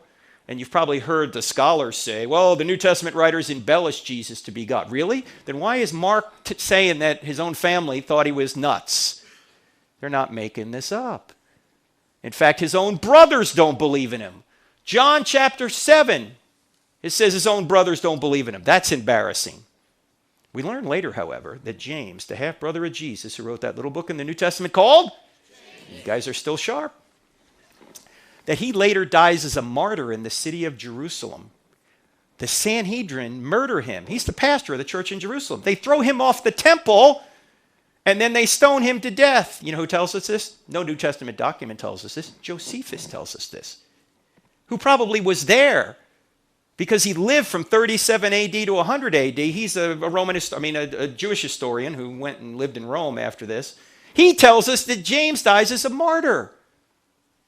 Now, why would James die as a martyr for his brother when Jesus walked the earth prior to the resurrection, he didn't think his own brother was God?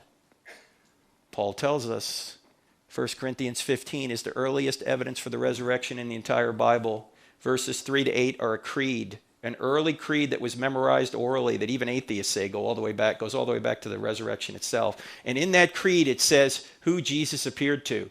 One of the people Jesus appeared to was James. That must have convinced him his brother was God. Look, before the resurrection, James said, yo, bro, you're not God. After the resurrection, he said, yo, bro, you're God. Now, how many people in here have a brother? How many people have a brother who thinks he's God? Yeah, you don't believe in him either, do you? Neither did James. Jesus is called a drunkard. He's called demon-possessed. You think they invented that? He has his feet wiped with the hair of a prostitute, which easily could have been seen as a sexual advance. And oh, by the way, notice there are two prostitutes in Jesus' bloodline. The Messiah's bloodline. Who are they? Rahab and Tamar.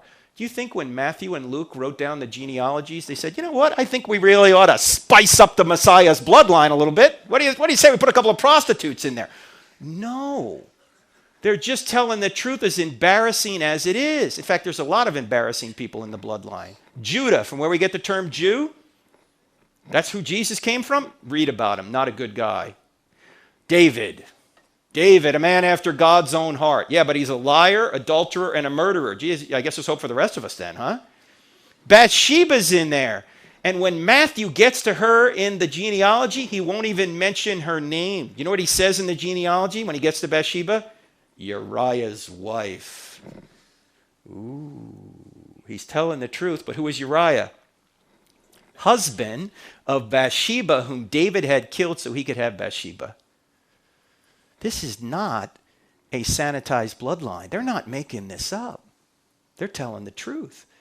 And there's a lot of other embarrassing things we don't have time to cover.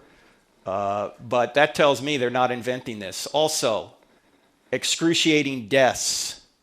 Now, this is the position here, or the piece of evidence here that says that these men who were in a position to say that Jesus had resurrected from the dead died excruciating deaths when they could have saved themselves by saying it never happened. Here's obviously a painting of Peter being crucified upside down. Now, as we look at the actions of these people, we got to remember that all of the writers of the New Testament, with the exception of Luke, were all Jewish believers in Yahweh. They're all Jews. Luke is the only Gentile. They all think they're God's chosen people, in other words. Question: what did the New Testament writers who were Jews have to gain by making up a new religion? What did they get by saying Jesus had resurrected from the dead? Well, they got kicked out of the synagogue and they got beaten, tortured, and killed. Last time I checked, that was not a list of perks.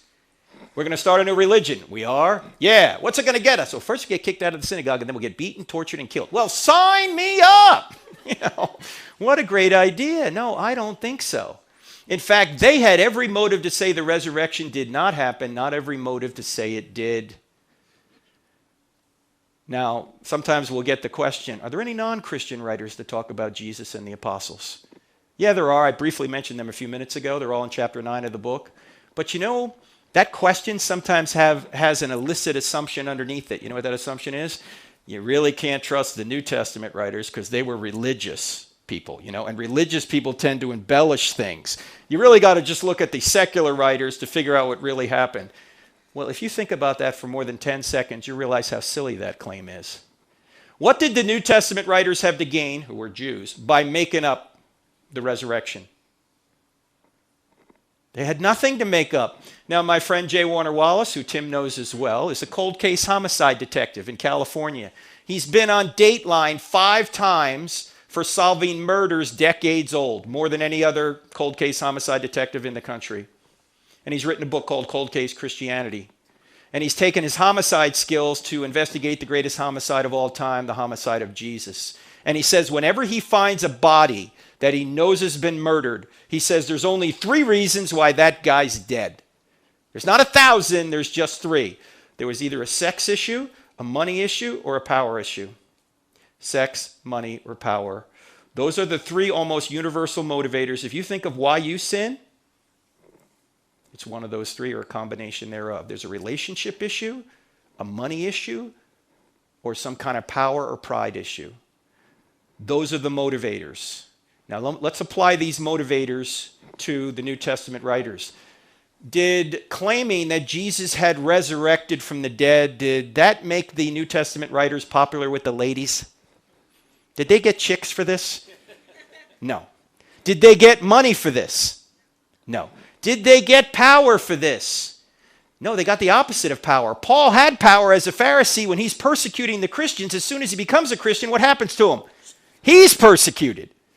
There's no motive for this. There's every motive to say it didn't happen. Why would they die for a known lie? You say, wait a minute, Frank, if you're going to claim that martyrdom proves Christianity, don't you have to say that martyrdom proves other religions, like, for example, Islam? They have martyrs too. No, why? Because there's a lot of differences between the Muslim martyrs of today and the New Testament martyrs of New Testament times. So let me just give you one difference for our purposes here. The Muslim martyrs haven't witnessed anything, in order for them to confirm that Islam is true. They just have faith. The New Testament martyrs, on the other hand, were eyewitnesses of Jesus. They saw Jesus. They touched Jesus. They ate with Jesus. They verified that Jesus had risen from the dead. Many people will die for a lie they think is the truth. Nobody will die for a lie they know is a lie. And those people were in a position to know whether it was a lie or not, and they went to their deaths anyway. You can't get better evidence than that unless you were there yourself. Now, last thing I'm going to say on the New Testament, because we have to get to your questions here shortly. It's going to sound like heresy for those of you in this room, like me, who think the Bible's inerrant. It's going to sound like heresy, but it's not. Stick with me. You ready? Christianity is not true because a series of documents we put under one binding we call the Bible says it's true. In fact, Christianity would be true if the Bible never existed. You say, how can that be? Because Christianity did not originate with an event, or with a book. Christianity originated with an event. Do you realize there were thousands of Christians before a line of the New Testament was ever written? Do you realize that? Frank, how could you be a Christian without the book of Romans? Was Paul a Christian when he wrote the book of Romans?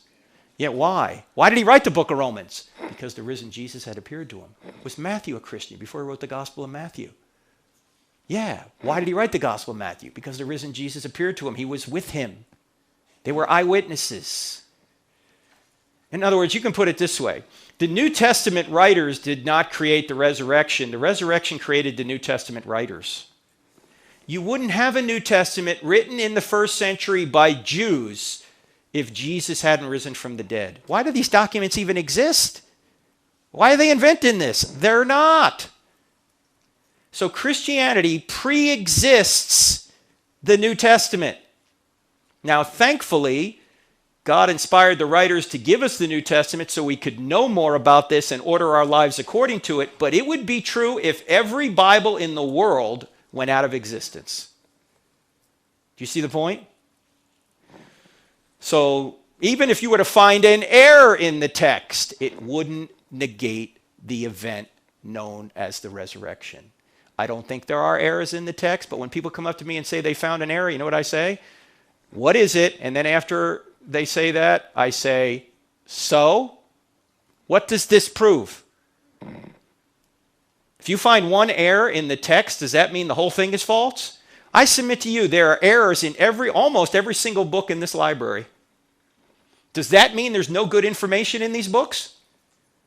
Of course not. Why do we think that if one error is found in the Bible, the whole thing's false? That's nonsense. Now, the reason I believe in inerrancy is because Jesus believed in inerrancy, and I just have a personal policy. If somebody rises from the dead, I just trust whatever the guy says. All right? So there's more you can go into here, but we don't have time. Let's just sum up the whole thing. Does truth exist? Yes. If somebody says there's no truth, you're going to say, is that, okay, does God exist? According to Tim Stratton, it does, right? Cosmological, teleological, and moral arguments, right? Are miracles possible? What's the greatest miracle in the Bible?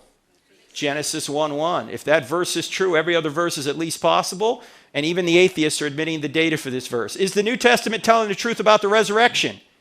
Yes, we just looked at a couple of lines of evidence that really suggest they are. Now, if you want to go further, the book's available on the book table. We don't have the DVDs anymore. Text the word evidence to 44222. As I mentioned earlier, we'll send you the PDF of this whole PowerPoint presentation. We're now teaching online courses. I teach I Don't Have Enough Faith to Be an Atheist online, as well as Stealing from God. Sean McDowell is about to start a new course called Addressing Homosexuality with Clarity and Compassion. That starts April 1st. If you want to be a part of that. Gary Habermas teaches a course on the resurrection. He's the top guy in the world on the resurrection. Just go to crossexamine.org for more on that. We're on YouTube, Twitter, and Facebook. In fact, we're streaming this on YouTube and Facebook right now. And if you want to watch this later for whatever reason, it's already there. You can just go home and watch any part of it you want to. In fact, we're so into YouTube, Twitter, and Facebook, we've actually combined these three into one social media platform. We call it UTwitface. Have you guys signed up for UTwitface yet? Yeah, it's kind of a Jersey thing. But subscribe to our YouTube channel, crossexamine.org. You'll get we put up a new short Q&A video every day that you can share with other people. We're on radio Saturdays. It's also podcasted. We're on DirecTV, as we mentioned. And if you don't do anything else, download the free Cross-Examined app. 2 words in the App Store, Cross-Examined. It's got the TV show on there. It's got the podcast on there. It's got a quick answer section. It's all in the free Cross-Examined app, all right? All right, very last thing before questions. We've got to ask this question. It's true, so what? Well, so what if it's true? So what if Christianity is true? What does that mean to you? What does that mean to me? You know what it means? It means that somebody actually did die for you. His name is Jesus of Nazareth. Now, when I was in the Navy, I was in naval aviation. I see some veterans in here. Thank you for your service, gentlemen and ladies. And when I was in naval aviation, we had to earn golden wings, which were fairly hard to earn. But there's nothing more difficult in any military to earn than the golden trident, which is what the SEALs wear. Very few people that start SEAL training make it through. Maybe 5, 10, 15%. But those that do make it through wear that trident with pride. It's literally their military identity. When Michael Monsoor was buried in California, nearly every SEAL on the West Coast showed up for his funeral.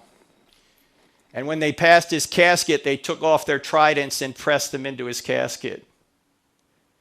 They took their identity and put their identity in the one that died for them, the one that sacrificed for them, the one that saved them. That's what we're supposed to do. We're supposed to take our identity and put it in our Savior. Now, of course, our culture is going to tell us, no, don't do that. Put your identity in your political party, or put your identity in your gender, or put your identity in your ethnic group, your race, or put your identity in your sexual orientation, or your boyfriend or your girlfriend, or your spouse, or your political party, or your vocation, or your bank account. None of those things are ultimate, ladies and gentlemen. I was meant to put our identity in our Savior. The Savior that not only died for us, but also rose again to let us know that he is our Savior and that one day we will rise again with him if we want to. If we don't want to, then God won't force us into heaven against our will. If you don't want him now, you're not going to want him in eternity. Have you ever accepted the identity that's waiting for you? In fact, an eyewitness of all this, his name was John. He wrote the Gospel of John. He says in his opening chapter, he says that he gives you the right to become a child of God. You have a right to become a child of God by accepting what Jesus did for you. Have you ever done that? Why wouldn't you do that? As Tim said before, why wouldn't you want Christianity to be true? It solves your greatest problem, guilt and death. All right. With that being said, I'm going to ask Tim to come down. We're going to set up the microphone. And Tate, come on down here for a second, Tate. This young man is the one that organized this whole thing, Ratio Christi, right here on campus. And Tate, tell these folks on campus where they can be a part or how they can be a part of Ratio Christi. Well, yeah. Oops, sorry, man. So on campus, we're going to be meeting this Thursday at 3 o'clock in the Student Union, and we're going to be doing weekly events. So Thursday at 3 in the Student Union, you can bring whatever you want to drink, minus alcohol because we don't allow it on this campus. But anything else, bring it, come, and we'll talk for an hour, and it'll be a good time. And you'll learn more about this kind of stuff, right? Yep. Yeah. We'll go over stuff like this every week. So. Yeah, I'll just add that there's a table out there. Frank's selling books. I encourage you to get one of his books, if not both of them. And then there's also a sign-up sheet where you can sign up for these apologetics groups where we're going to, talk about these things over coffee in the student union. So go sign up, and we'll keep you posted on the details. All right. Cool. Thanks, Tate. This is the great Clint Boland, ladies and gentlemen. He is streaming this to about 20,000 people right now, so give Clint a hand. He does an amazing amount of work, and we had some technical issues today, and he was here at 3 o'clock trying to straighten them out. But is that where you wanted to come, right there? Yeah, we're going to have to use your mic, though. Okay. Yeah. Okay, so everyone else can hear the questioner, and Tim and I will just yell. All right. Oh, by the way, those who are in the breakout rooms, if you have a question, now's the time to come in this room and just line up along the wall, and we'll go from there. So is this going to reach all the way over here? I hope so. All right.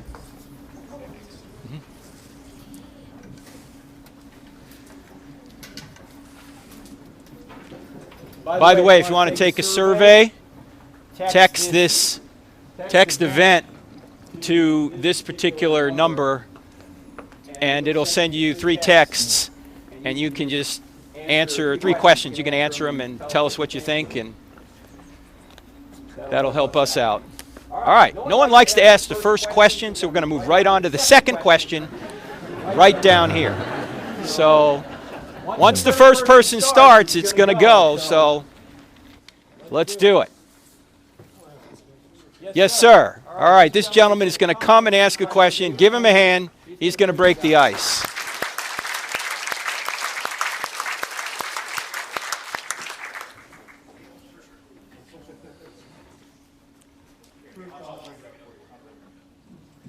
Yes, sir. What's your name? Yes, sir. What's your name? Hey, Mark. I teach over in Hastings, Nebraska. Don't hold that against me. But I understand that Anthony Flew, I don't know if you knew him or not, but he was a devout atheist who really argued very heavily against the resurrection. And I understand that he became a theist. I don't know if he's still alive or not. He's not. But do you know the rationale he had for that? Because I don't know those details. Yes, I do. And in fact, I'm looking for a particular slide on Anthony Flew because I have one here. Hang on. Anthony Flew. Talk awkwardly amongst yourselves. Well, he had a lot of arguments against the resurrection, and that Christ's body was destroyed. He tried to deal with those. But I never really understood his rationale for becoming a theist. And I think it happened after he retired, I believe, so that they couldn't really touch him after that point as far as hurting him professionally. Yeah, his rationality was that the DNA evidence, which we didn't have time to get into here today, gave, in his words, an overwhelming evidence for design. So Flew was an atheist who always said, follow the evidence where it leads. And Gary Habermas, the top guy in the world on the resurrection, debated him several times over the years.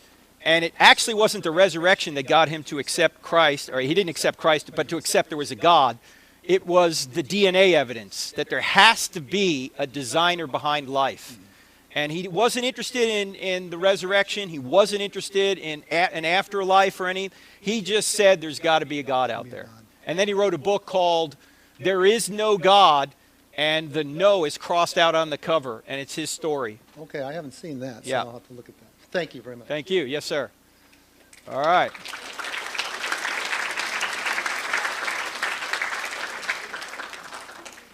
Yeah, if you guys would line up, that would make things go quicker, so. Yes, sir. What's your name? Hi, my name's Tim. Hey, Tim. Appreciate your work. My question is about maybe the usefulness of logic, reason, apologetics in converting people. Theologically, faith comes by hearing, hearing by the Word of God. I certainly have a lot of, I've gained a lot of confidence from content like this in understanding the faith and also being able to talk through it with people. But I'm wondering, when does the usefulness of reasoning end when you're trying to convey the truth of the gospel? You know what I mean? I don't think reasoning, I don't think it ever ends. In fact, just briefly, if you look at the beginning of John, what's it say? In the beginning was the Word, and the Word was God, and the Word was with God. What's the Greek word for word? Yeah, logos. Yeah, so logos, logos. And what does logos mean in Greek? The principle of reason. And logos is where we get the word logic. So when we start with logic, we're starting with the nature of God, right? And so I don't think we ever stop being logical. Christians should be the most logical people on the face of the planet. Now, with that said, I'll introduce you to somebody here tonight who's a professor here at this university who is trained to be a skeptic, right? And this person said to a crowd last night that it would be hard for her to believe in Jesus even if he showed up in the flesh. However, reason and logic and evidence brought her to Christianity. So this stuff works. I've seen many people come to Christ through reasoning. And even Isaiah says it, come, let us reason together. So we should never stop reasoning. We should never stop being logical. In fact, we honor God when we are logical. Can I have a follow-up? I'm not sure if that's okay. That's it. Thanks. Sorry. See you later. I want my money back. It was free. Oh, someone took my money then. So I guess my follow-up question is, and I have a bit of a motivation for asking this, is because I see, I don't know if you've ever tried to have a useful conversation on Facebook about this kind of stuff. Not me. Yeah. Never. Never done it. But I guess I'm wondering if, there's, you could give some advice about when do you know when to stop when you're being counterproductive? Yeah, I had to learn that over the course of several years. You can talk to my wife about that. I didn't know when to stop. I would say, I'm going to get the last word no matter what. Yeah, that's not healthy. But, I was willing to have that conversation with anybody. And if, my rule of thumb was you could start to see if some people are really willing to follow the evidence and if they're willing to be reasonable and logical or not. And so when I started to get the sense that, okay, they're not really, they just want the last word. Okay, let them have it.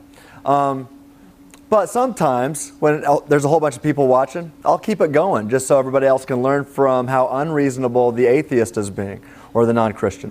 But if they contact me privately, then I'll usually talk to them longer because I feel like they're usually serious. But yeah, it's... you kind of have to be careful with that. So you can cut to the chase really quickly by asking, if Christianity were true, would you become a Christian? Yeah. If they say no, see ya. Evidence isn't the problem. It's not here, it's here. So you can say thank you very much and then just move on. All right. Hey, thanks a lot. Thank you. Thanks, Tim.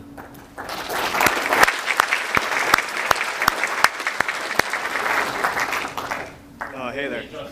Hang on one sec. All right, everybody's got to be the same height from now on because Clint is getting a workout.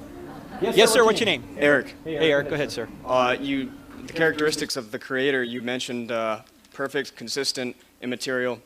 You never addressed singularity or plurality. I know Christ refers to the Father, but many people have existed that were never mentioned in Scripture. What are your thoughts on singularity, plurality of deity? You're talking about whether the Godhead is a Trinity? Is that there are many polytheistic religions. Okay. Christianity is a monotheistic, one creator. Right. Just what are your thoughts? Was there more than one creator? Because perfect, consistent, immaterial doesn't necessarily rule out. Well, okay, but have you heard of Occam's razor? So Occam's razor says the simplest explanation is usually the best. Razor. Yeah, every day. Right? So say you go to a party, a birthday party, right? And everybody at the party gets sick. Well, what's the best explanation? That everybody got sick for different reasons, even though you've all got the same symptoms? Or should you go check the birthday cake? Right? What's the simplest explanation? Well, you start there. It's called the principle of Occam's razor. So what we went through with the cosmological argument, we show that there is, like you said, an uncaused, supernatural cause of the universe. And then say, well, why can't there be two of those? Well, we don't need to. One does the job. So why multiply your causes when they're not necessary? So it's the inference to the best explanation, definitely. It's you're adding unnecessary causes. Here's a quick way of looking at this too. There could really be only one infinite. Why? Because an infinite being lacks nothing by definition, right? Secondly, for two beings to differ, one must lack something the other has. But a being that lacks something is not infinite, therefore there can only be one infinite being. Well, that works too. That's good. Way to go, Jim. Way to go.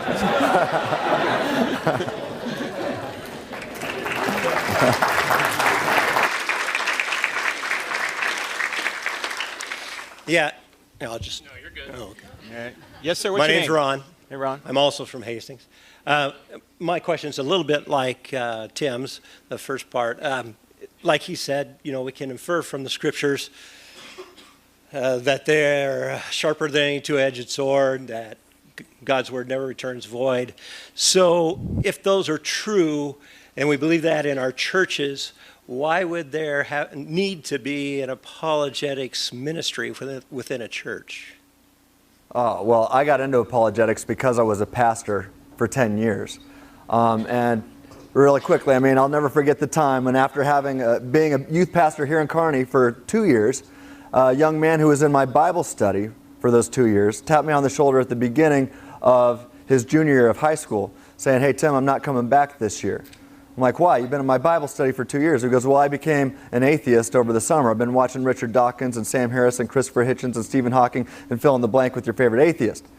And I said, "But you know that's not true." And he said, "No, I don't know that, Trim." I said, but look, right here in this Bible that we've been reading, Paul tells Timothy that every word is God-breathed." And he goes, "Yeah, but I don't believe that." I said, "Why? It's in the Word of God." "Yeah, but why should I think it's the Word of God?" "Because it says it's the Word of God." And he said, "Tim, that's circular reasoning. That's a logical fallacy, and therefore you've given me no reason to think it's true." I didn't even know what a logical fallacy was at that point as his youth pastor. And I failed him because I didn't know how to answer questions. And it wasn't just him. Many people were either losing their faith or at least getting a shaken faith. And when you have a shaken faith, even if you remain a Christian, you're not an effective Christian. And so apologetics is vital in the church today because it strengthens the faith of Christians. I tell people, when you come listen to Frank Turek give a talk, you're going to get a shot of faith steroids, right? And it's going to strengthen your faith. And so I think it's vital to have apologetics in the local church today. It's just my senior pastor is right there. So. Yeah, that's right. Come on, pastors. Come on. Yeah. Right.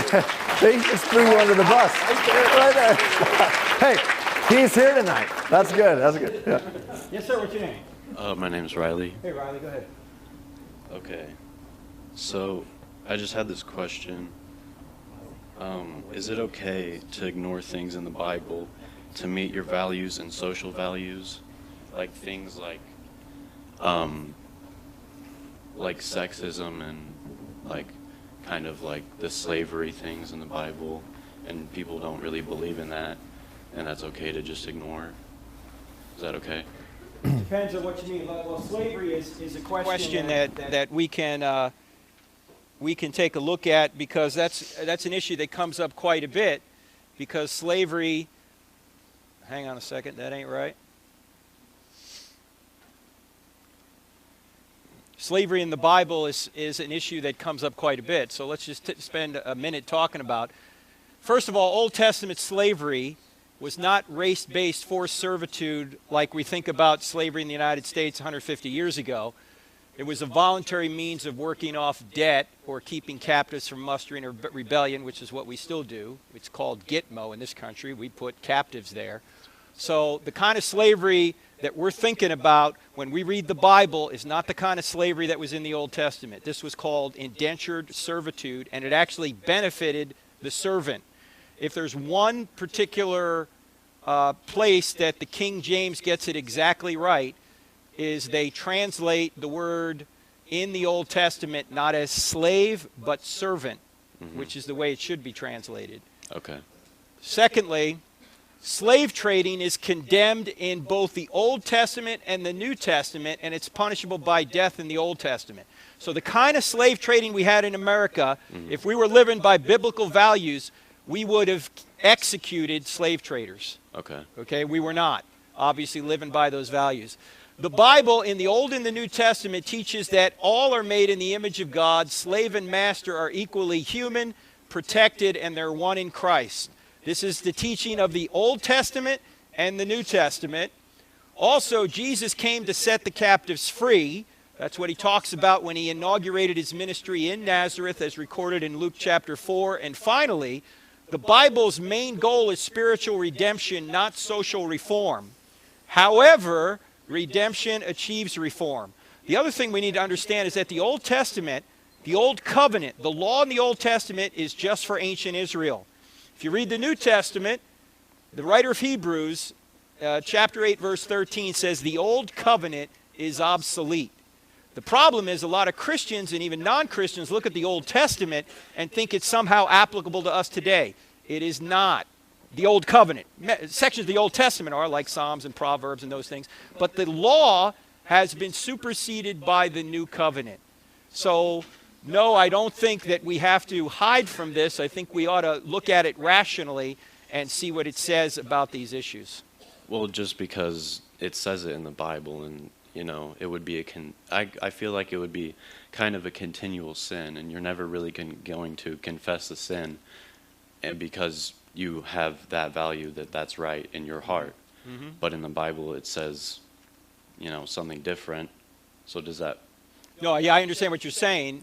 You have to understand the context of the passage before you think the Bible's wrong. Okay. And the best book on this topic, which covers a number of issues, in addition to slavery, it covers the so-called rape in the Old Testament, and it covers killing the Canaanites and all this. This book by Paul Copan, who's a scholar who teaches at Palm Beach Atlantic University, Is God a Moral Monster? Making Sense of the Old Testament God. So if you want to go into depth on this, get this book right here. Mm-hmm. Get that book right there, Is God a Moral Monster? Okay, well. All right, great question. Okay, I have one more. Sure. Okay, so if the universe was made by something, it had to have been made by something, right? That's what you were saying. Whatever begins to exist has a cause. Okay, then if God exists, then what made God? Well, if you remember, one of the things that we looked at when we're thinking logically about the scientific data, if all nature and space and time began to exist, then whatever caused time to begin. So remember what Fortini Markopoulou said, the Greek physicist, apart from time, things don't happen. And I said, that's right, but then I added, unless the cause of time was a volitional mind who could make a free will choice. So imagine this timeless state of affairs that everybody agrees existed. There was no time. Right? That means the clock was not ticking, right? Clock wasn't ticking, and then the clock starts ticking. So if nothing is happening, if apart from time things don't happen, what could make that clock start ticking? Well, only a volitional mind who can freely choose to make the clock start ticking. Now, your question was what? Why is it God? Or what caused God? Well, what made God? Because okay, you said nothing. the universe. Because one of the things, in a timeless state of affairs, there are no beginnings, because beginnings require time. But we're in a timeless state of affairs. So whatever it was, I kept saying, hey, I don't want to jump to any conclusions while I was going through that. I was just saying whatever it was that caused the clock to start ticking was uncaused without beginning, because beginnings require time. And if you're uncaused, then you just exist. And that means nothing caused whatever it was that caused time to start ticking. So it just means whatever it was necessary, and even atheists will have to admit that, because there's a timeless state of affairs. So whatever it was, even if they're going to say, well, it wasn't God, okay, well what? Let's think rationally about the inferences from this deductive conclusion that we've reached. Right? You can say, well, it's not God, but I say a rose by any other name smells just as sweet. But whatever it was, it did not have a beginning, and therefore nothing caused it. Does that mean exist then? Yes, in fact, it seems to exist necessarily. Okay. So the atheist would have to say that nothing existed necessarily. The Christian says that whatever, that God exists necessarily. So something exists necessarily. I guess that's kind of a weird way to think about it. But that's the bottom line. Whatever caused time to start does not have a beginning, and therefore was not caused, and therefore nothing caused that thing. Okay. Yeah. Well, thank you. You bet. Hey, I've written on this on my website at freethinkingministries.com. I've got an article called Time Proves God. And so check that out. Okay. Yep. Thank you.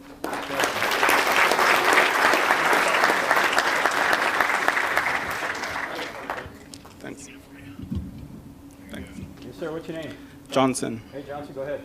I just have a question on something you said that there are some things which God simply can't do, like some things are impossible for God himself. But according to Jeremiah chapter, what is this? Jeremiah 32, verse 27,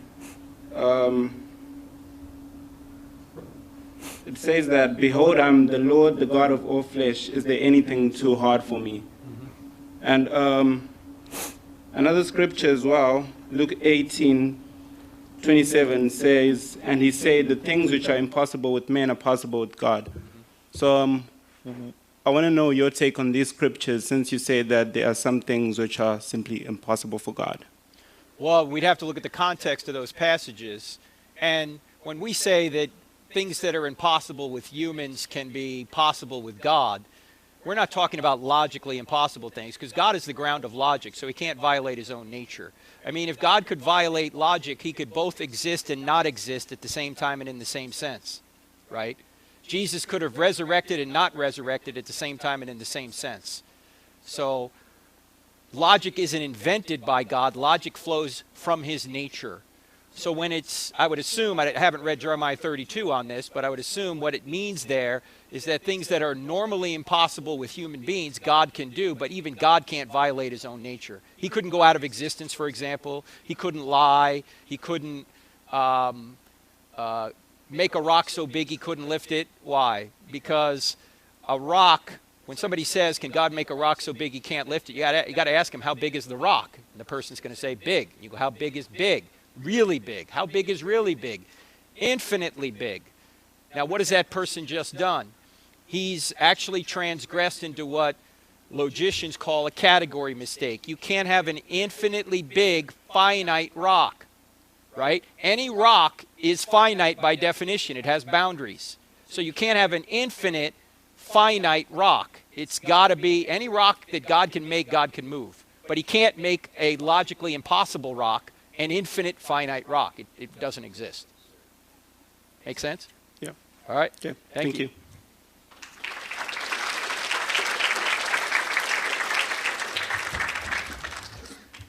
Howdy, thanks for coming. Yes, sir. What's your name? Jake. Hey, Jake. I was curious in reading the Bible. I used to read it a lot, and one thing that rather left me confused is that the Bible refers to the 12 tribes of Israel pretty much from Genesis to Revelations, and it's been a long time since I read it, but I think there are even certain conditions that were going to take place in relation to the specific 12 tribes of Israel. And they're referred to as the sons of Jacob, if I'm not mistaken, the direct descendants of the 12 sons of Jacob. And can the Bible even be true if the 12 tribes of Israel no longer exist? You'd have to give me chapter and verse as to why you would say. We know that 10 of the tribes have disappeared. But that, why would it say, why would that make the Bible untrue, that 10 of the tribes have disappeared or 10 of the tribes are no longer known? They were taken out in 722 by the Assyrians. I'm not sure why that would make the Bible false. Why would that make the Bible false? It was some reference. I didn't come here with the intention of asking that. It was just when I read the Bible, there was some reference in the future of when it was saying that, like, the 12 tribes of Israel were gonna. I mean, there's lots of references in Revelations, but if they don't exist, doesn't. 12 tribes of Revelation.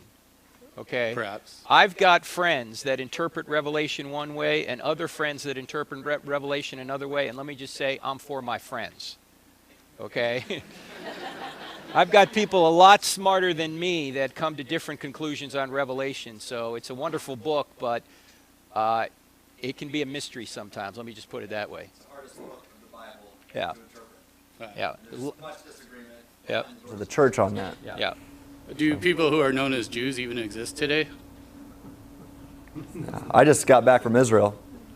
Well, so. I mean, I would think of them as Semitic people. When I think of Semitic people, I think of Arabs being brown-skinned people.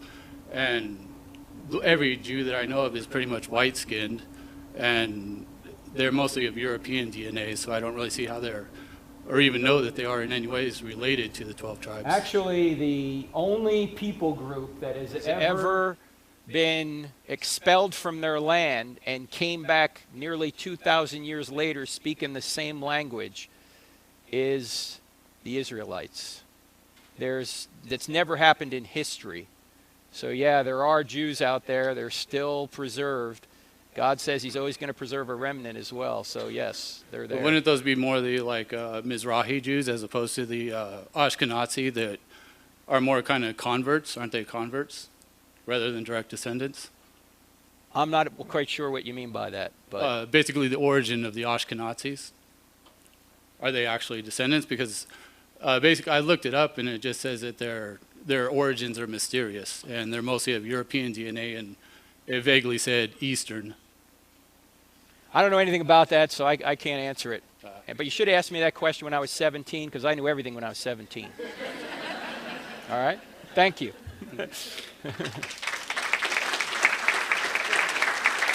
Hadn't heard of that. Sure. Yeah. Yes, ma'am. What's your name? I'm Jennifer. Jennifer, go ahead. Okay. There's a lot of momentum gaining with social justice in the church, and I just wanted to know if it was biblical, because I know they use Matthew, a chapter in Matthew, to explain why it's biblical. So I was just wondering. I would have to see exactly what scriptures they're using, what chapter in Matthew, and what. Obviously, we should be for justice. My question is, what do you mean by social justice? Because if social justice means that we're going to take from the haves and give to the have-nots by the force of government, I don't see that anywhere in the Bible. Right. I think they use, you did these to the least of me, you fed me, and you knew me, then you did it to me. Okay, but is that a command to government or is that a command to individuals? I think individuals. Yeah. Now, it's not to say we shouldn't have government policies that protect the poor. Right. I agree we should. But if you're going to quote the Bible in order to say that we ought to take from the haves and gives to the have-nots based on that verse, I don't think that's what that verse is teaching. Agree, yeah. Right. Okay, all righty, thank you. Right. Yeah, because when people say, well, because the Bible says we ought to do X, and you're just going to take that one isolated case, well, the Bible also says we ought to preach the gospel. Does that mean that the government ought to be preaching the gospel? No. I actually think it should. So, okay. Let's do it. Right, yes. All right, thank you. Thank you.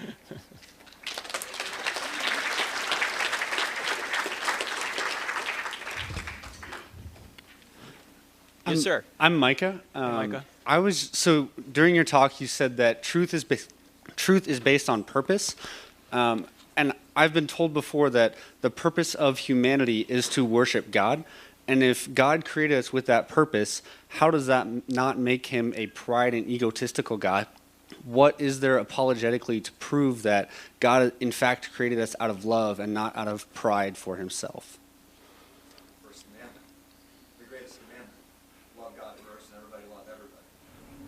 So Jesus made it clear. He summed up the entire law. And so really, when you love God first, you're worshiping him.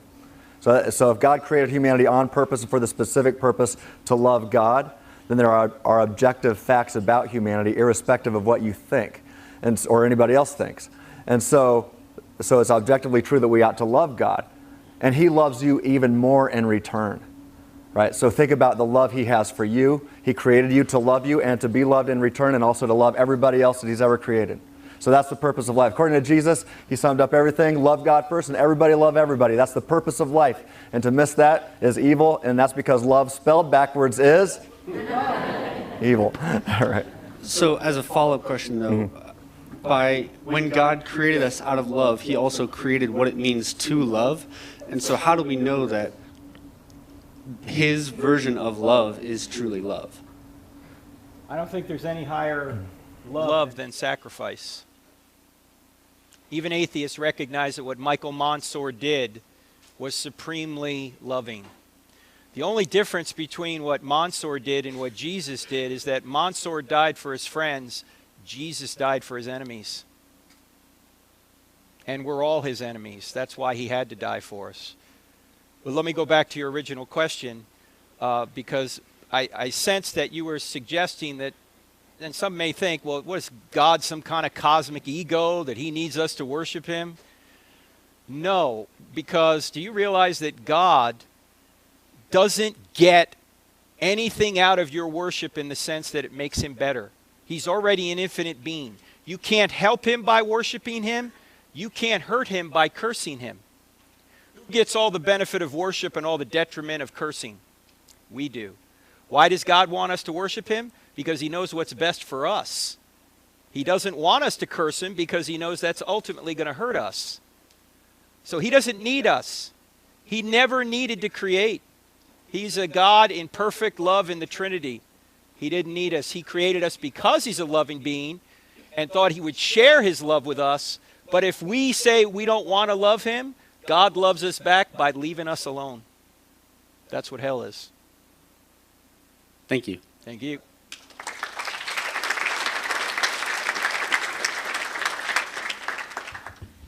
Thank you. Hello. Hi. My name is Casey. Hey, Casey. So my question is, so if we know that God is real, how do we know that heaven is real? Because if no one's ever really been able to come back from heaven and show proof that it's real, how do we know if heaven is real? Someone did come back. God? I mean, Jesus? Jesus knows what happens in heaven because he came from heaven and he told us about it. So that's why we know that heaven exists, and we know that something of what it's like. We know very little about what it's like. In fact, Paul says that the human mind doesn't really understand what God has prepared for those that love him. But there is a heaven out there. Now, I know many of us in here have probably seen these near-death experiences and all that. I don't think those near-death experiences prove anything except that one of the things it does is it does prove that naturalism's false. What do I mean by near-death experiences? There are verified near-death experiences where somebody on an operating table flatlines, and when they are revived, they say, "Hey, did you see I was over this hospital. I just saw there was an accident on 3rd and Main." And then the doctors verify that, yeah, at that time there was an accident and that person was lying on the table. Or I just saw a sneaker on the roof of this hospital. This does nothing to show that Christianity's true or that there is a heaven, but it does show that naturalism, it's another reason naturalism's false as many other reasons, it does show that naturalism can't be true because you've got remote viewing. You've got people who are, their bodies lying on the table and they're seeing stuff 3 miles away. So another question is, I don't know if you've seen the movie Heaven is for Real. It is based on a true story, but so when the little boy went to heaven, he did say that everyone there was like kids, like when they were younger. So do you think that when we go to heaven, we will be kids like when we were younger? I don't know. You can't verify that. That's not a veridical NDE. That's not a verifiable near-death experience. A verifiable near-death experience is the one I just gave you, right? That there's an accident on 3rd and Main. You can verify that. You can't verify what some kid says as to what kind of experience he had. Could be true. Maybe it isn't true. But I'm not basing my view of heaven on what some near-death experience tells me. I'm basing my view of heaven on what Jesus, who came from heaven to tell us what heaven is about. I'm basing it on that. Thank you. Does that make sense? Yes. All right, thank you.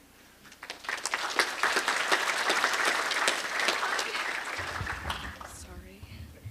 Hello. Hi. What's your name?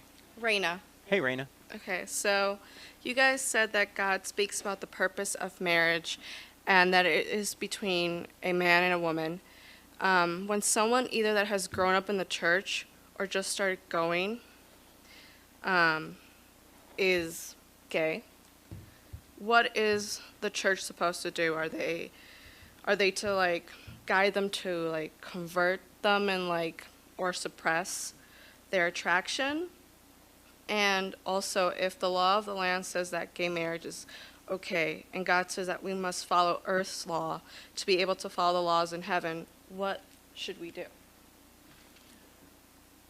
Civil disobedience is only justifiable if the government tells you to sin. In other words, it's telling you to do something God tells you ought not do, or it tells you that you have to not do something the government tells you you can't do. Like, for example, if the government says you can't worship anymore, you don't obey the government.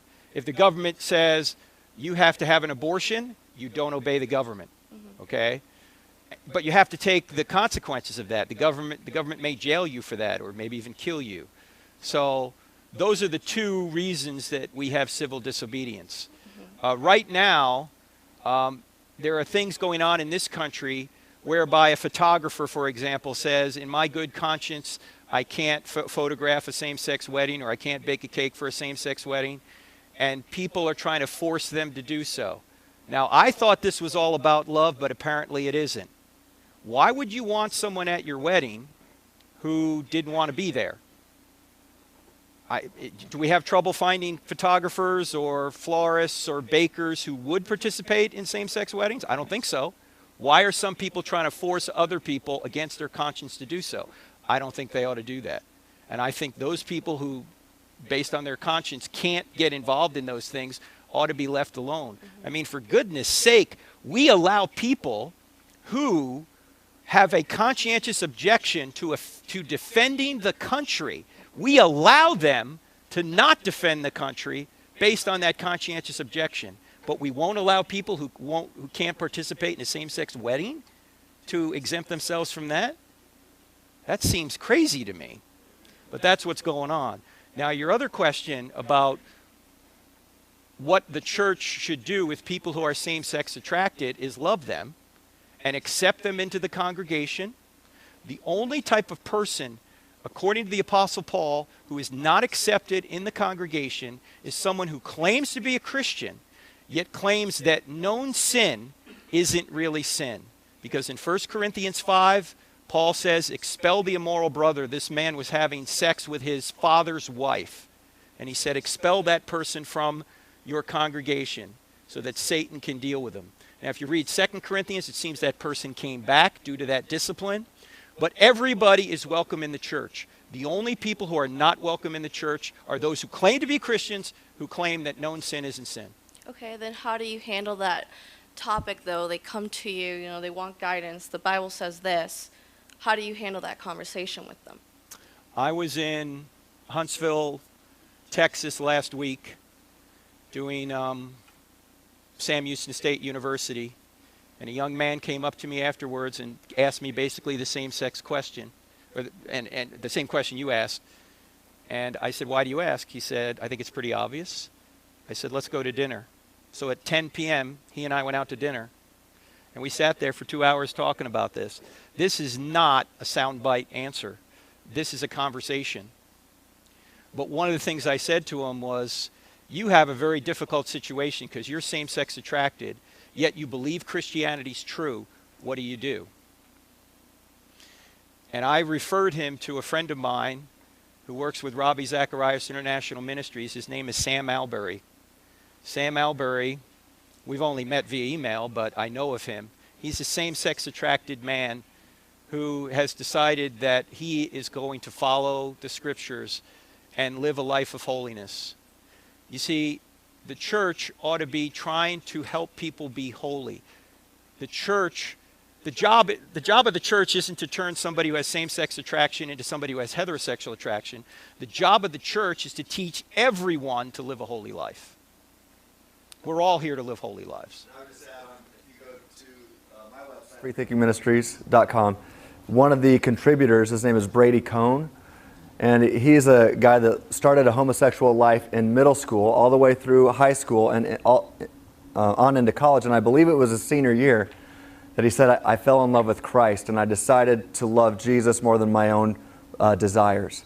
And so he's made some hard choices. They're not easy, but hard choices to leave that lifestyle. And he writes about it on a regular basis on my website. So I'd encourage you to start with some of his articles too. All right, thank you. Great question. By the way, for Christians in here, the verse that's often quoted, 1 Corinthians 6, that you will not inherit the kingdom of God, homosexuals will not inherit the kingdom of God. I submit to you that if you read that entire section of Scripture, nobody in this room qualifies to be in the kingdom of God.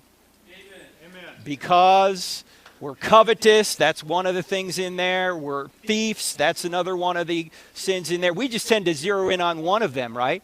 But Paul goes on to say, that is what some of you were, but you've been washed, you've been sanctified by the blood of Christ. Nobody's getting to heaven without Jesus.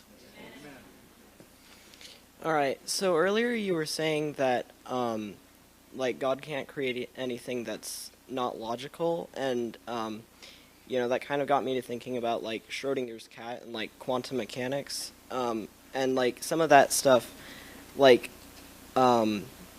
say a quark, like, can exist and at the same time not exist, and, like, yet that happens in the universe all around us, so. If that's true, that a quark can exist and not exist simultaneously, are you saying that's true? I think so. So the law of the excluded middle says a statement is either true or false. It can't be both. So saying the statement, a quark can exist and not exist, that's either true or false, and therefore still doesn't violate the excluded middle. Now, I'm not quite sure about your quark statement. Quarks seem to pop into existence in the quantum vacuum and come back out of existence, but that's not to say that it's existing and not existing at the same time. Okay. I'm not an expert there, but just what I've researched on it, I don't think it's right to say it exists and does not exist simultaneously. It just pops into existence and seemingly comes back out of existence within the quantum vacuum. So, right. But yeah, God can't create logically incoherent things. God can't create a married bachelor. God can't, even Jesus when he was walking the earth could not have come up to the board and drew a triangle with 4 corners. In fact, triangles with 4 corners, those aren't things. You say, well, can't God create all things? Well, yeah, he can't create a married bachelor or a triangle with 4 corners, but those aren't really things in the first place. Those are just incoherent combinations of words. They don't even make sense. And so if you think about it that way, well, yeah, God can do all things. And so... like honest politician. An honest politician, yeah, there you go. God created an honest politician, yeah. So, yeah. All right, thank you. You bet. Well, let's connect, all right? All right, see you, man. What's the matter? You guys can't stay It's for not 4 that bad of hours? a question, I promise. Come on. What kind of commitment is this? Thanks for coming, Hello. guys. This might help you with the Jews. Just help you with the Jews.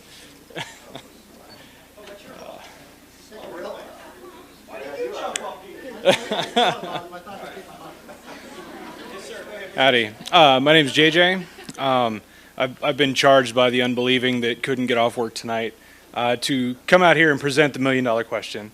How in the presence of an omniscient, omnipresent, and all-loving God can we look around the world and see the evil that is done in His name and still rationalize that with who we know Him to be? I'm glad you asked. I did a whole dissertation on it. That's why I just finished my PhD dissertation. That was a big part of it. So we need about 6 hours here. So yeah. All right. Let's get comfortable. I'm night shift, so let's go. I'll stay here all night. Okay. So I got to answer this quickly. First of all, can God force somebody to freely love? No. Thank you. So and what was the purpose of life, according to Jesus? To love. To love. So that means God gives us freedom. So God gives us free will so that we can actually love. But that same ability that allows us to love, when used in a backward sense, is evil, because love spelled backwards is. All right, so God gives us free will. That's the first thing. It's called the free will defense. And so to the problem of evil. So even Lex Luthor in the Batman versus Superman movie, Lex Luthor exclaims, if God is good, He's not all-powerful, and if He's all-powerful, then He is not good. Well, he's missing some things here, because God, since He can't do the logically impossible, decides it's important to create beings who can love. And so therefore He gives them free will, and if free will is really free and not some word game, then you can get guys like Hitler. And you can get things like the slave trade. You can get things that are objectively evil. Where on atheism, if atheistic naturalism is true, and there's no free will, then Hitler's Holocaust and the slave trade was just matter in motion, dust in the wind, and physics and chemistry doing its thing. Nothing really wrong with it. And there's no purpose to life anyway on that view. So only if God exists is free will possible, and are these things really evil. And so that's the first thing. I'd also say that I could go off all night on this. But I would encourage you to go to freethinkingministries.com. I've got one article called, what is it? 3 Circles and All the Problems of Evil. Or I try to take down all the problems of evil in one fell swoop. That's moral evil, natural evil. I think we can even tweak it and handle gratuitous evil and even divine hiddenness and things like that. So if you want to stick around, I'll talk to you more. Thank you. Cool. You bet. Thanks, JJ.